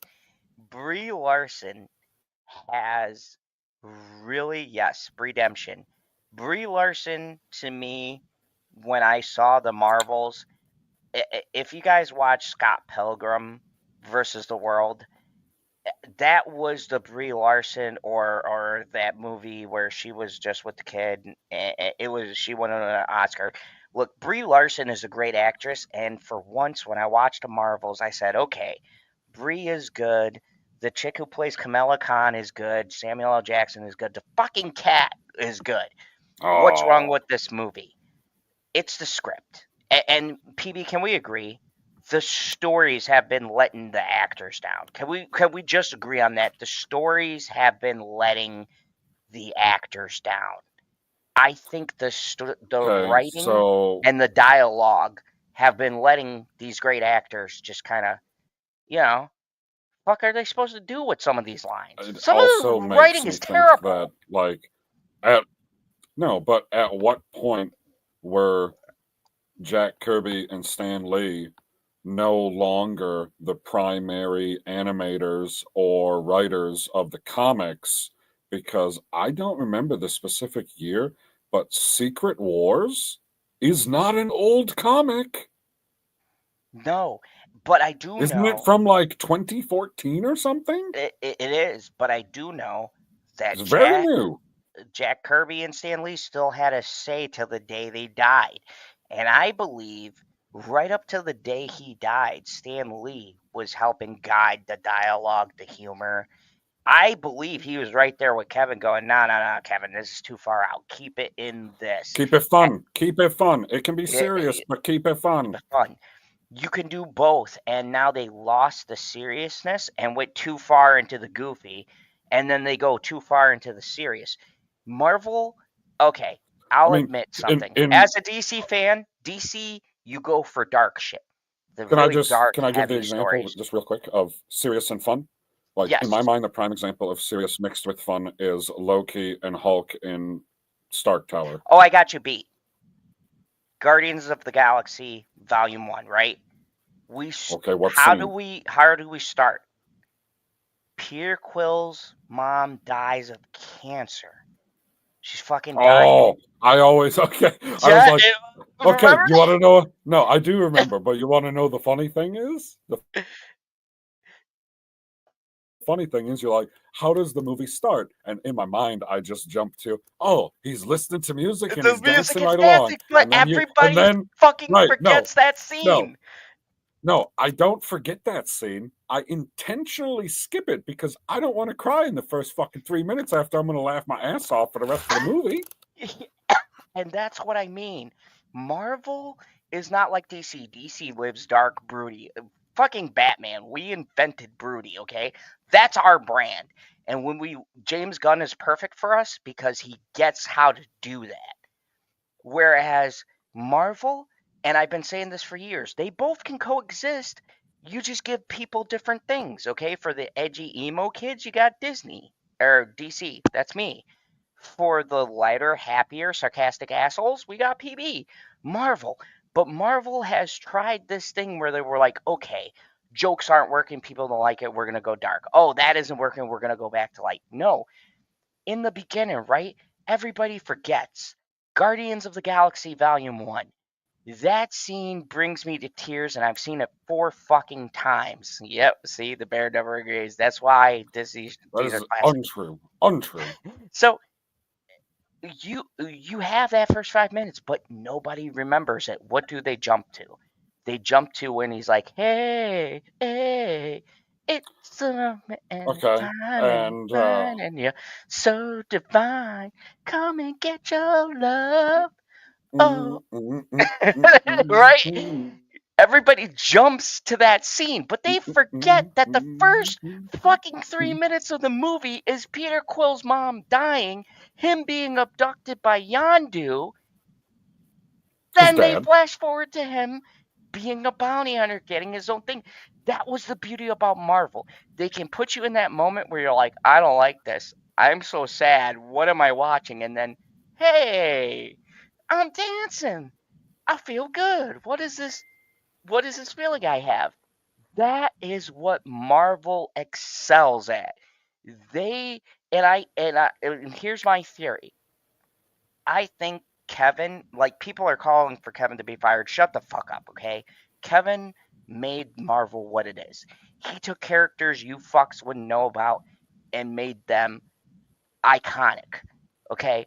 I think Kevin, and this is just maybe conspiracy theory or whatever else. I think during Endgame, when rest in peace, our Lord and Savior Stan Lee died, right? Jack Kirby's dead. When these guys passed away, I think it hit Kevin, and he didn't know how to keep going. I think Stan Lee gave a lot of ideas and thoughts. I think Stan Lee was like that guiding force and helping them keep on track. And once he passed away, they lost their way, man. They lost their way. They didn't know what to do after that. There was a roadmap to the Infinity Saga. It was laid out, you know? And I think if you still had Stan Lee today, this would look a lot different. We'd still be talking about how Marvel's on top, even though I fucking hate to admit it as a DC fan, we'd still be talking about the next great Marvel movie coming out. Everyone would be Okay, excited. first of all, Marvel is still on top, but I agree with you. We are no longer talking about the next great Marvel movie. Now the question is like, Penguin season 2. what? No, it's Fuck you, Colin. what's the Look at the picture. what's SAG the Award, next baby. great Marvel flop? It's not, whoa, what great movie's coming out? They're like, oh, what's going to be shit next? Which is sad. Yeah, we went from I don't what's want the either next of them to $1 do billion. bad.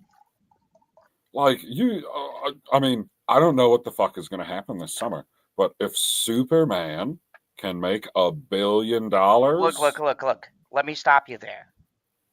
Okay, and I'm just going to call this like Perp does. Shout out to Perp Minded. Go check out his channel. He has a prediction. Purple-minded. Perp says the next $1 billion movie is Superman. Fucking cheers. Yes.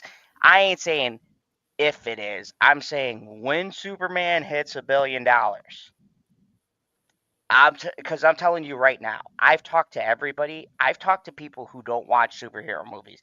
That Superman trailer, could you not tell me that when you heard that, dun, dun, dun, dun, dun, you didn't have fucking chills at how James Gunn gets it? Look at Peacemaker. Okay, look at Peacemaker. Tell me one show No, you ever like, seen I'm not gonna lie, where I a did have a bald modicum eagle of chills, hugged a but superhero. they did exactly what I thought. No, but they did exactly what I fucking said they needed to not fucking do. I was like, wait a second. So he calls the dog over, and then what happens? I was like, what is he going to drag him through the fucking snow? And then he dragged him through the fucking snow, and I was like, this is so fucking dumb because it's crypto, and he can literally fly there, where he could just grab Superman by the, like, grab the cape in his mouth like he Don't be a does, and just naysayer. fly He's away cute. instead of dragging him through the fucking ice when he's goddamn practically bleeding to death. That's what we're meant to believe. He's got the every little shit First off, kicked out of him. He's Superman. spitting up fucking blood. He's like, oh, I need some help, pup. You know what? I still say, and I can't believe as Zod, I'm fucking doing this. And just know I'm rooting for Lex Luthor the whole time. And by the way, a little special treat for everybody still watching.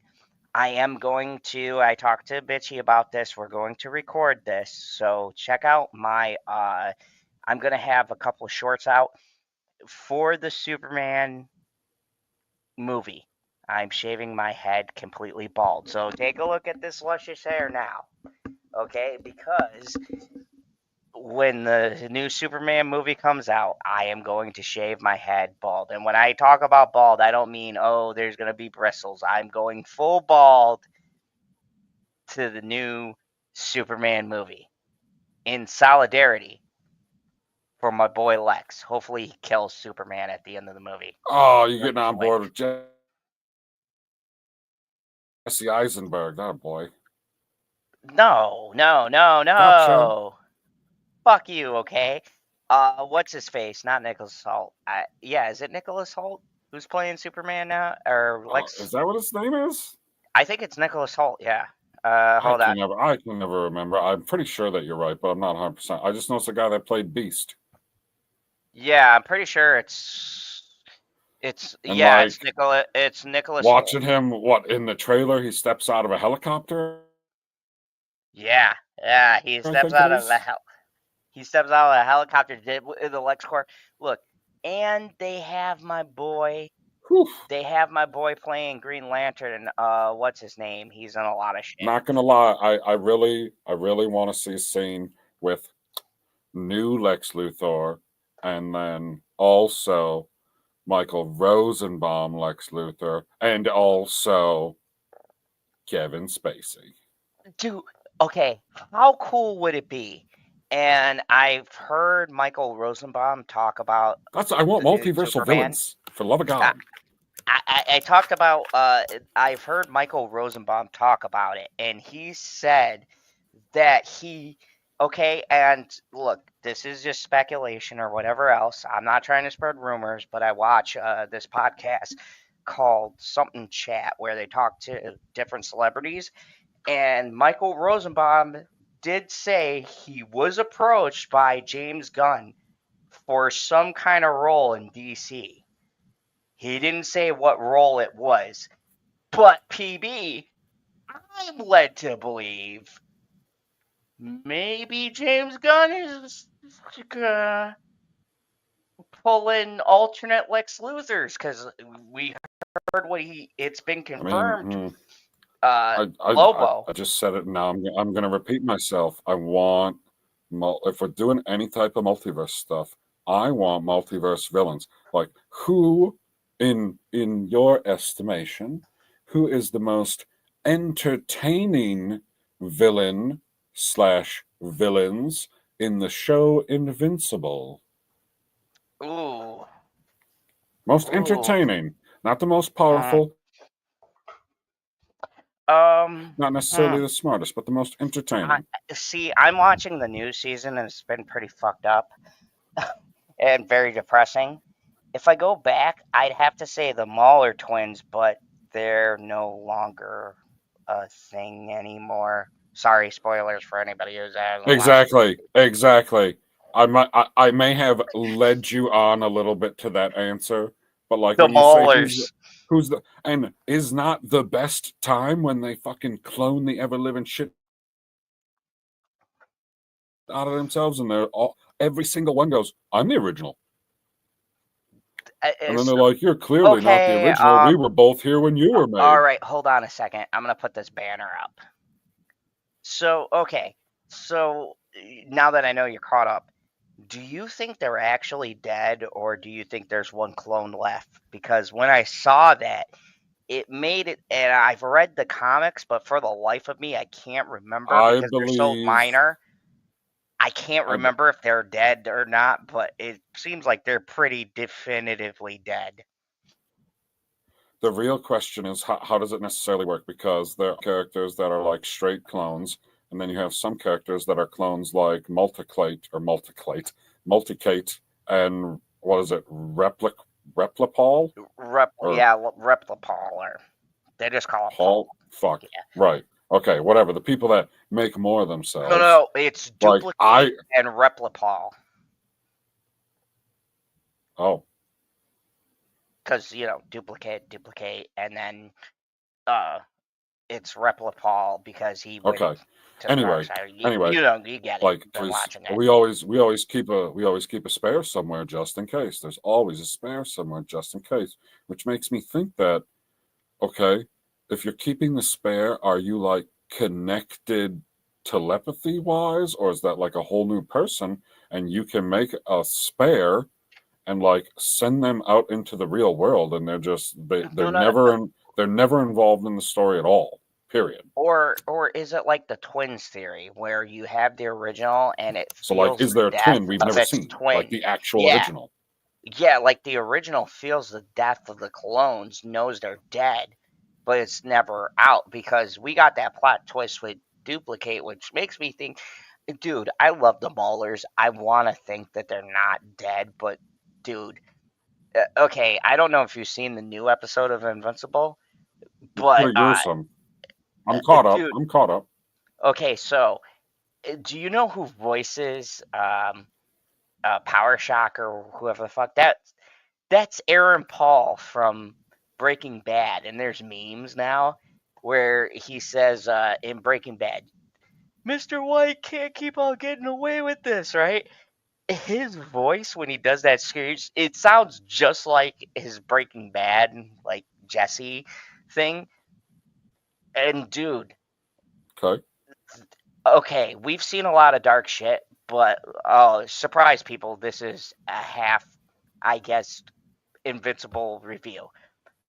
I have got Is that your pink? Fuck yeah. And I'm a man. I don't care. I hate you. You know what? Bitch, you brought this.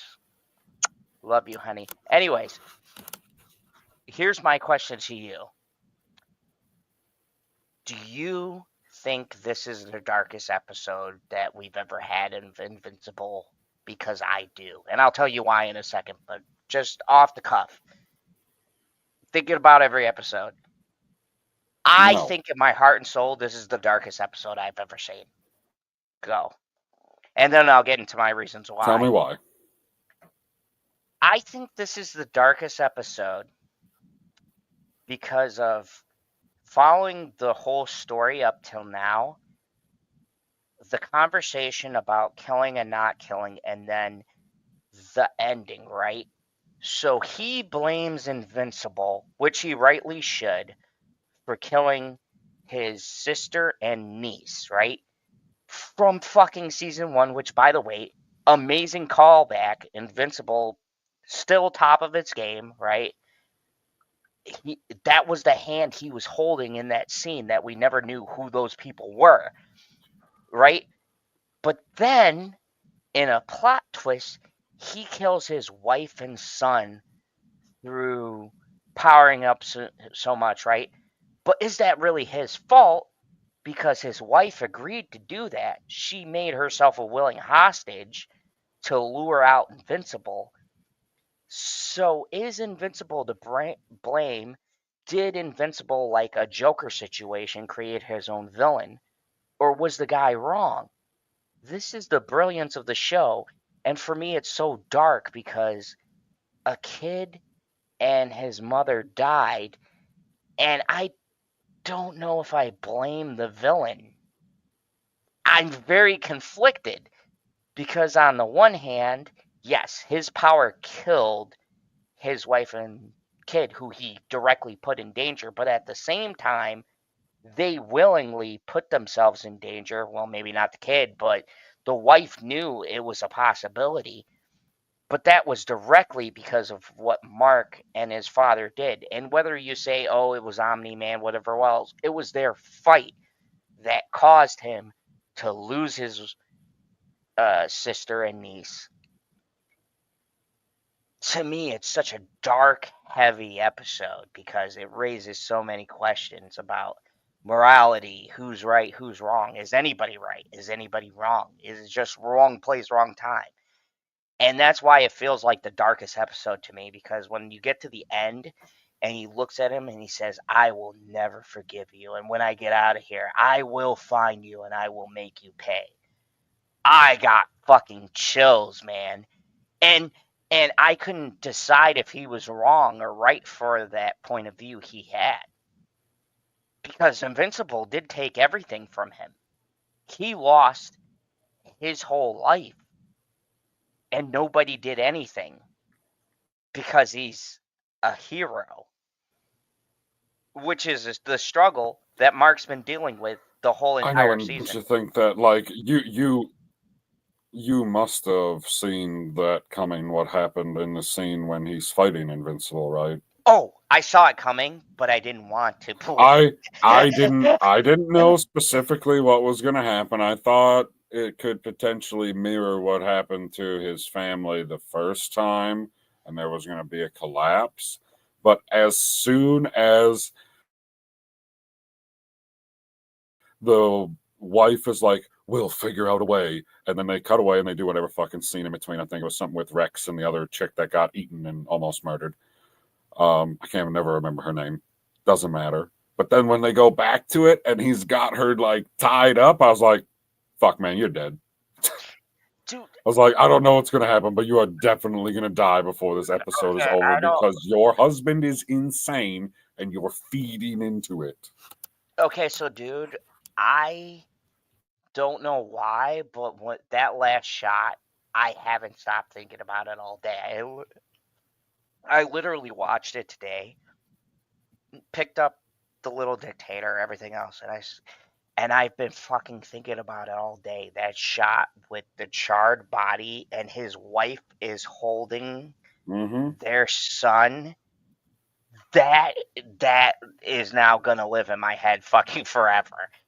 That scene is so fucking haunting, and the way they slow the camera down and you see the ashes and you see Mark's face where he's like, what have you done? And he's like, you killed them all, dude. And can we get, dude, when is Aaron Paul gonna get a fucking award?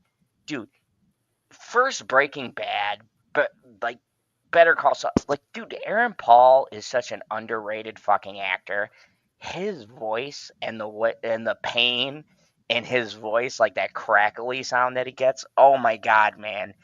Thank God you talked about this. I've been wanting to fucking talk about this all day.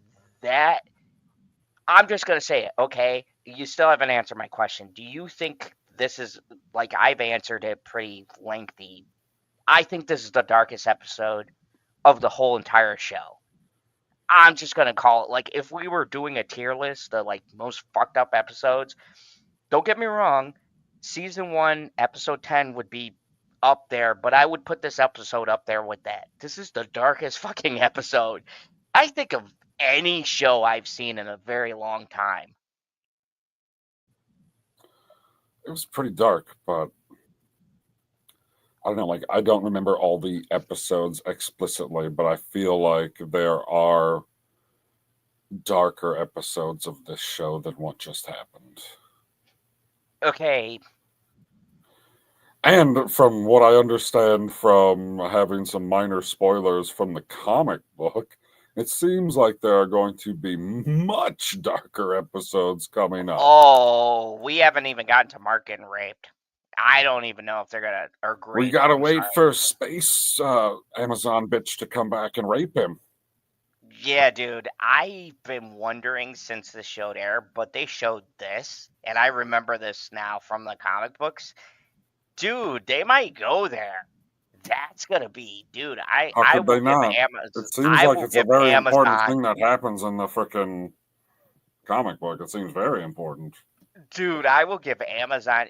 Like, dude, for as much shit as Amazon fucks up, dude, Invincible is not one of those shows. I think they are on point, man.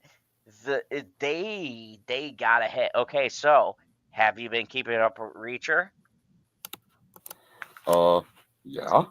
Best I thought fucking best I thought season. for a moment there, just like everybody else on my TV Time app, I thought for a moment there he had lost his goddamn mind for the first half of the episode, and then it does the little credit scene, and I was like, wait, what?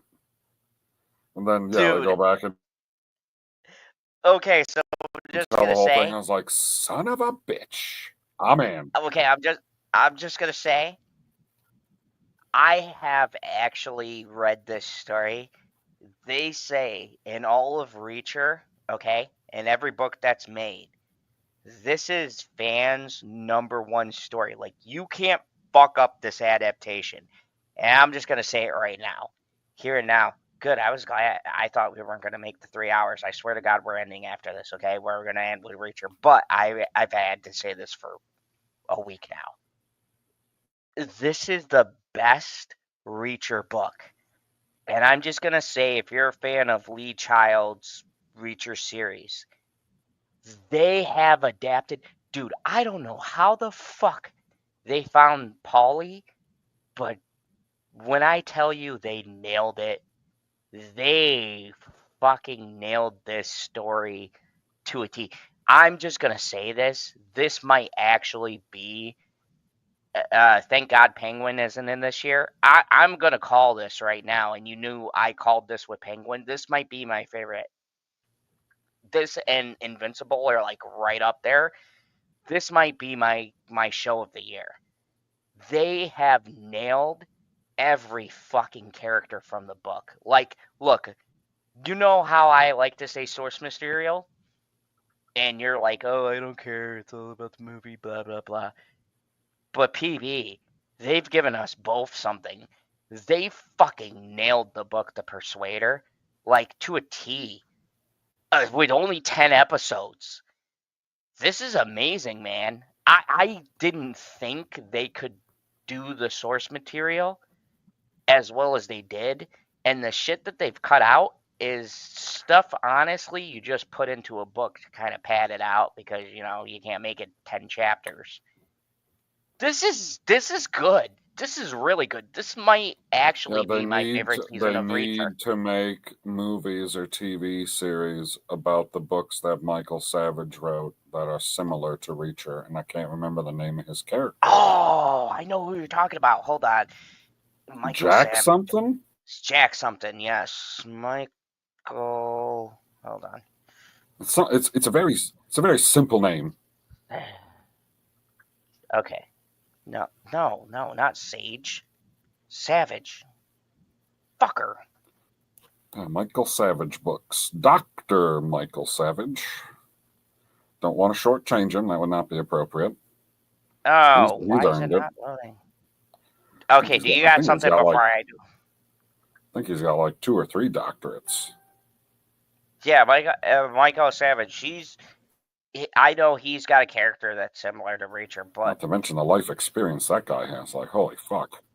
But dude, Lee Childs created a great character with Reacher, and I think Alan Rickson is Reacher, dude. Like, I had no clue that he could play the intelligent part, because you always see him, he's always like the muscle. But he also plays that part, and dude, okay, so I just want to ask you, we haven't gotten the full season of either Invincible or Reacher, but just off the cuff, would you say so far this is the best season of Reacher we've had? Like taking season 1 and 2 into account. Taking like this far into the season compared to that far into those seasons. I mean, this is the first time, even though like I understand the premise and what was going on and how he had to get himself in. But it seems like there's a lot more indiscriminate killing. Like, oh, my cover was gonna, so I blew his fucking head off. It's so okay. So I want to piggyback off this. It's like, is he a good guy? I don't even entirely know. This is the first time, and this is in Lee Child's books intentionally. This is the first time, right? Intentionally, we are meant to question Reacher, right? Because in the first season, in the second season, Reacher always had that like thing where you were like, oh yeah, dude tried to fucking kill him on a fucking, the stairs thing. So yeah, hang him with a tie, as you do, or he was trying to fucking kill one of his friends. So Reacher, or they invaded the home and he had to fuck up all 6 of those guys and kill the dude in the pool and leave his body there. Like, there was always a reason. In this one, you see, this is about revenge. Especially this last episode where you got the flashback to the cadet that was murdered. Oh, Dude, yeah. that was a cold-blooded killing. He was off book. And okay, so for anybody who gets to this point in the stream, a little extra treat here. When I was in the service, with what I did, and by the sounds of it, what Reachers did, there are certain things you can do where I'm not saying you wouldn't be liable for it, but nobody would bat an eye twice if you got Right. rid of this person. Which I thought it was interesting that, like, when he was in the army, I don't know, he seemed to get his specific operating instructions on how to handle Lies Point from whoever that general was. Where he's like, you know the deal. You do it once, we're done. Yeah, Or it's like, do it right one time, or I don't remember exactly how he said it. But he's like, you can definitely murder this motherfucker because I know what he did. That's what he said. yeah, and this is what I love about Reacher. This is the first time, and this is what is brilliant, and why this might be my number one show of God Help Me 2025, is that one episode recontextualizes Reacher as a character, because he wasn't serving justice. He wasn't taking him in. And the guy said on the fucking clip, he said, okay, I give up. I'm going to turn myself in. I'm going to give them shit, and I'm going to be free, or whatever else. He knew, right? Because he's an arms dealer. He has a wealth of knowledge. He gives up his connections. This motherfucker's going to walk. And Reacher took him out on that cliff, and even me, I said, oh no, he's going to do what I think he's going to do. And he had him on that waterfall, and that's when that guy knew, no. And that's when he resorted to, I got money, I'll give you. And then, Yeah. and what's so brilliant about the writing, remember, he said, I made an art form of living being poor or whatever, because that kid called him poor or whatever, and he goes, well, at least I'm good at it. So he doesn't give a fuck about money. So this dude offering him money, dude, the writing is so fucking good for this show. Like, the writing is so good, because then you get to that moment at the waterfall, and that motherfucker, that Chinese guy, Quan, offers him fucking money and says, hey, you just take this fucking money, forget everything. We'll just go our separate ways. And normally, I think Reacher would do that. He'd be like, whatever, arrest him. But he killed that agent. It was so brutal, Amazon didn't even show it. But if you guys read the book, they go into detail what he did to that cadet. And I could tell you what you think he did. I'll give Amazon one thing. They probably couldn't show it, because before he strings her up, there's great. Okay, well, the only thing that I was not necessarily disappointed with, because I didn't think we were going to see the body at all. I figured we were just going to see that shot of the feet, and then, like, it was going to cut away, and you'd, like, see an arm or a shoulder coming down or something like that, and then by the time that it looked down, it would be under the tarp or whatever the fuck he had there. But then as he's bringing the body down and we get the full body shot, I was like, there's no fucking way that he tortured this girl and decided to leave her underwear on. There's no fucking way. Okay, no way. And It's ridiculous. parental advisory, if you guys are sensitive, I'm going to go into a little bit of a detail on the book. I'm not going to go into specifics, but I'm going to say, in the book, and this isn't because the author's trying to be... He won't shut up, Erica. So this isn't because the author's trying to be disrespectful, but they want to impress upon you how much of a piece of shit this guy is. But it's hinted towards that Quan doesn't care about necessarily the act of doing that to someone. He wants to humiliate them, so when they find the body, they know not to fuck with him. And so, yes, in the book, she has less clothing, and it's very strongly implied that he did some things to her. And when Reacher found her, she actually was, in the book, strung up with just her undergarments, and then Reacher fucking snapped. And he took him on the waterfall, and the dude offered him money. And actually, in the book, he gets down on his knees and he begs for mercy. But I get why they didn't show that in the show, because he's supposed to be the big bad besides the other villain, which I think I know where they're going, but they've changed stuff from the book, so I don't know. But Quan is a really fucking terrible villain. And that is what, and this whole season is super good with how much they took the book and adapted it. Dude, let me ask you, what did you think about Paulie? Was that not the biggest fucking sweetest guy you've ever seen? He's 7'5" in real life. He's a pretty big dude. Dude, 7 fucking Show 5, me. sweetest body. So, show me the trailer money. for Andor. Show you the money.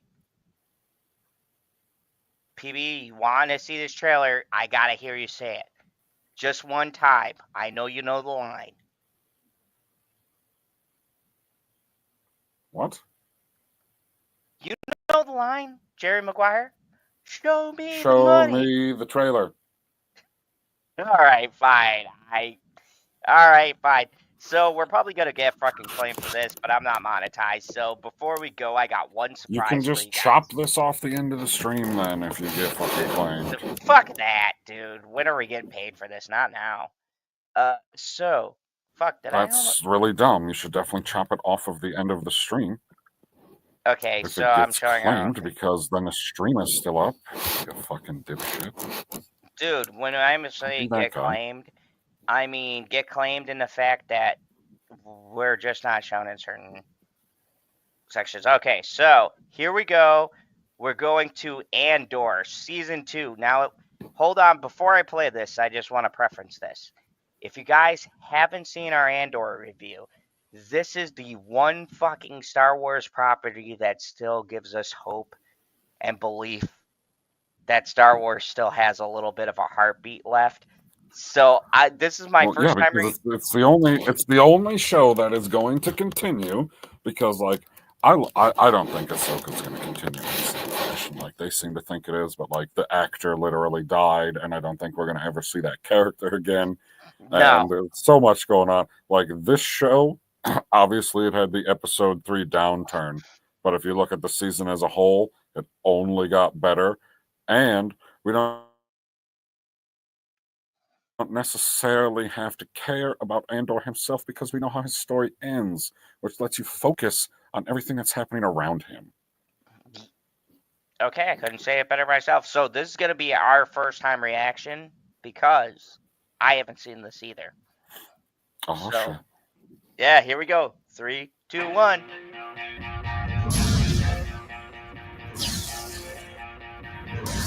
We're in a war. You want to fight? Or you want to win? Oh, I just want to pause it for a second. Dude, is it just me? Or did his voice sound epic right there? Oh, shit. Last night a dream. I am so going to get claimed for this. He's still alive? He's still alive? Yeah, dude. Saul doesn't die until Rogue One. Oh, that's right. He don't die until Rogue One. Yeah. All our hopes have come to be. The revolution starts now. Okay. Oh. Pause. Oh, no, I was saying to, fuck, why can't I think of his first name? Skarsgård. Yeah. Bill Skarsgård. Oh, there he is! Krennic! Krennic! This is making me want to watch Rogue One. Dude, I really think. Okay, so hot take. I think Rogue One season 1 should have got a fucking Emmy. They definitely got snob. They fucking really got snubbed. Andor.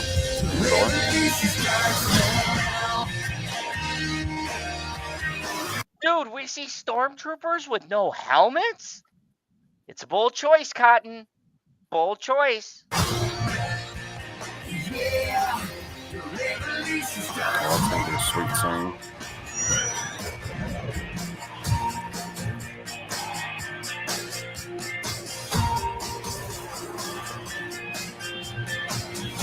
What was that thing? I don't know, dude, but that, I'm not gonna lie, A plow? that looked fucking awesome. Oh my god! Remember this moment. You're here. You're right here, and you're ready to fight. Oh, okay. I'm not gonna lie. I want to just go back. I'm not gonna lie, but my man Forrest Whitaker has not fucking lost a beat. Let's just replay. You're here. You're right here, and you're ready to fight. Oh my god, dude.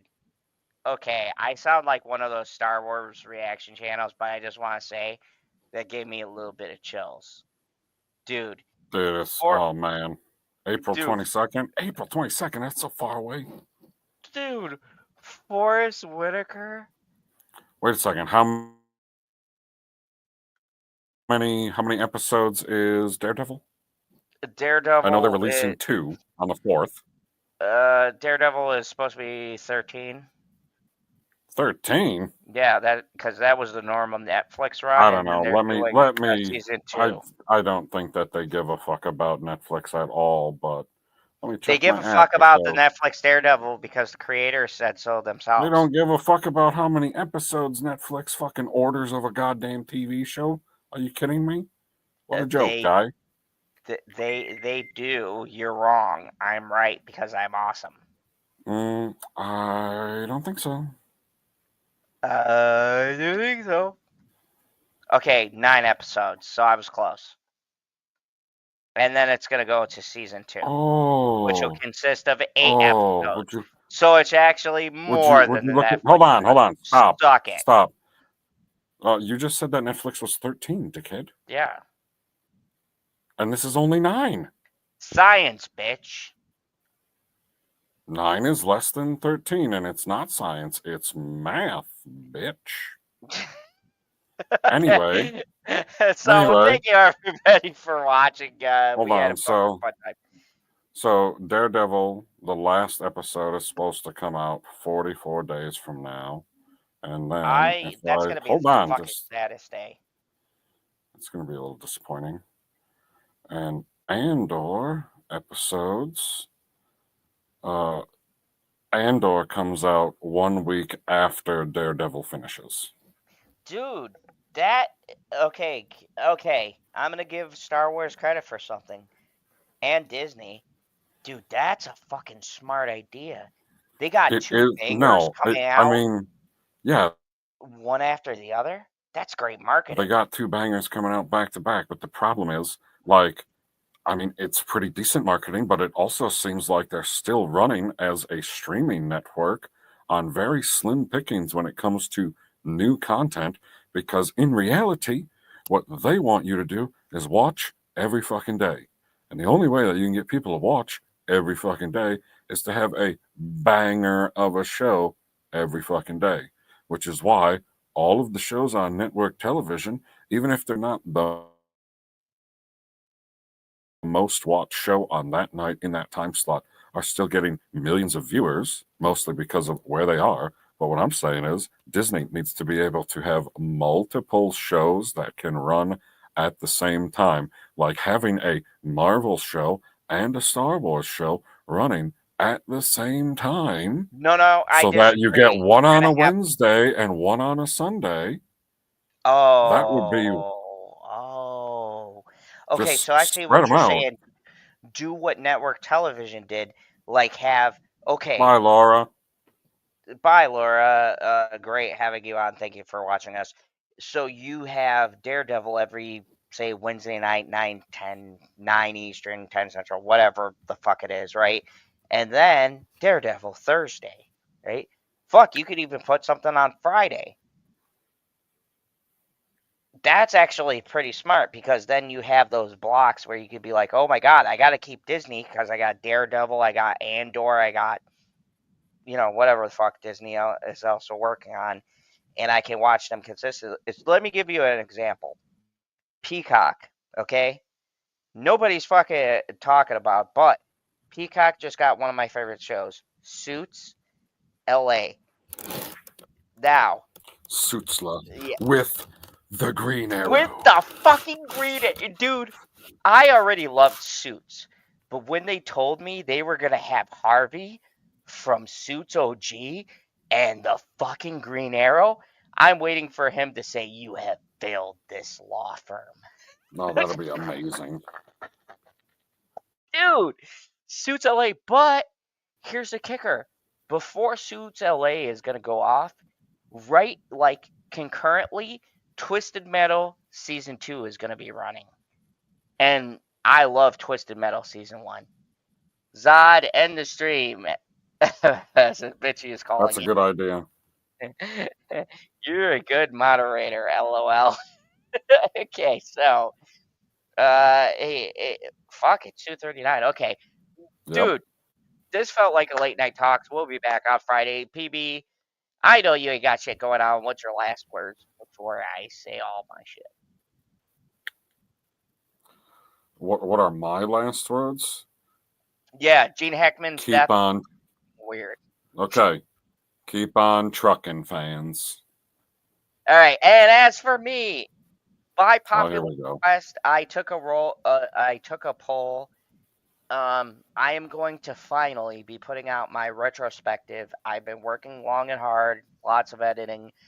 Sons of Anarchy Season 1 retrospective should be coming out this Thursday night. And then Friday, what do they have to look forward to, PB? Late night talks in General Zod's Fandom Zone. So everybody, Friday nights, we have returned. The ship has landed every Friday night, random fucking time. We should work this out during the week, what time we're actually going to go on. 10, 11, This was kind of random, and in full honesty, I forgot that the stream was at 10 after I had too many drinks at the bar. Okay, so around 10 or 11. I technically could have made 10 if I would have remembered, because we left one bar to go to another, and we literally told you. I said, and we 10 literally o'clock. went past my house at 9:45, and then I got to the bar and I checked my phone and I already had a drink, and I was like, oh shit, that's right. And here I am. So everybody, sometime, we'll say around 10, 11, Late Night Talks is back. That's the big thing. Thank you, everybody. We're out. Okay, so PB, I've reset the counter. I don't know how many fucking episodes we have. I know it's over 100. We're in Season 2 of Late Night Talks, so I'm going to have the Late Night Talks Season 2. On every single one, I'm going to have a different headline because I didn't know which one to put. Gene Hackman was pretty big. Michelle Trachtenberg, Daredevil, any of them could have been the headline. But Late Night Talks, Season 2 in 2025. We made enough episodes to make a fucking Season 2. Fuck, how old are we getting? Jesus Christ. Let's stay to the channel. We'll do some fun things in between. Justin Proper will be here, I'm sure. Oh, special announcement. PB, I have a special announcement. Ah! Wow, that's okay. So guess. Did you even say bless you? Oh, dude, I'm on the stream. You're already blessed. Anyways. Everybody who's here, little special thing if you made it to 338.31. You are a little special thing. Special guest next week. Do you know who's coming? Take a guess out of Stevie J. everybody I Raw. can pull out of. I wish. He's still battling the emus. Fuck you. Nope. Okay, I'll give you a hint. They finally won the recast. Force of Light. No. They finally won the recast T'Challa argument. Chillmonger. Thank you. Next week, and I know you're going to be watching this, shout out Chillmonger will be here next week as our special guest, the first special guest co-host that, hosting with us. Chillmonger will be here in the Phantom Zone to talk about whatever the fuck topics we pick. So come on, check us out. Next Friday, we're going to have the amazing Chillmonger on here. I feel like we have to get an article about T'Challa being recast. I feel like we got to get one just for Chillmonger. Yeah, I mean, we need an expert at chilling. Oh, we definitely we do need an expert. We need an expert Chillmonger. But thank you everybody for watching. Thank you out there, everybody. And as always, remember there is only one rule here in the Phantom Zone. Recast T'Challa.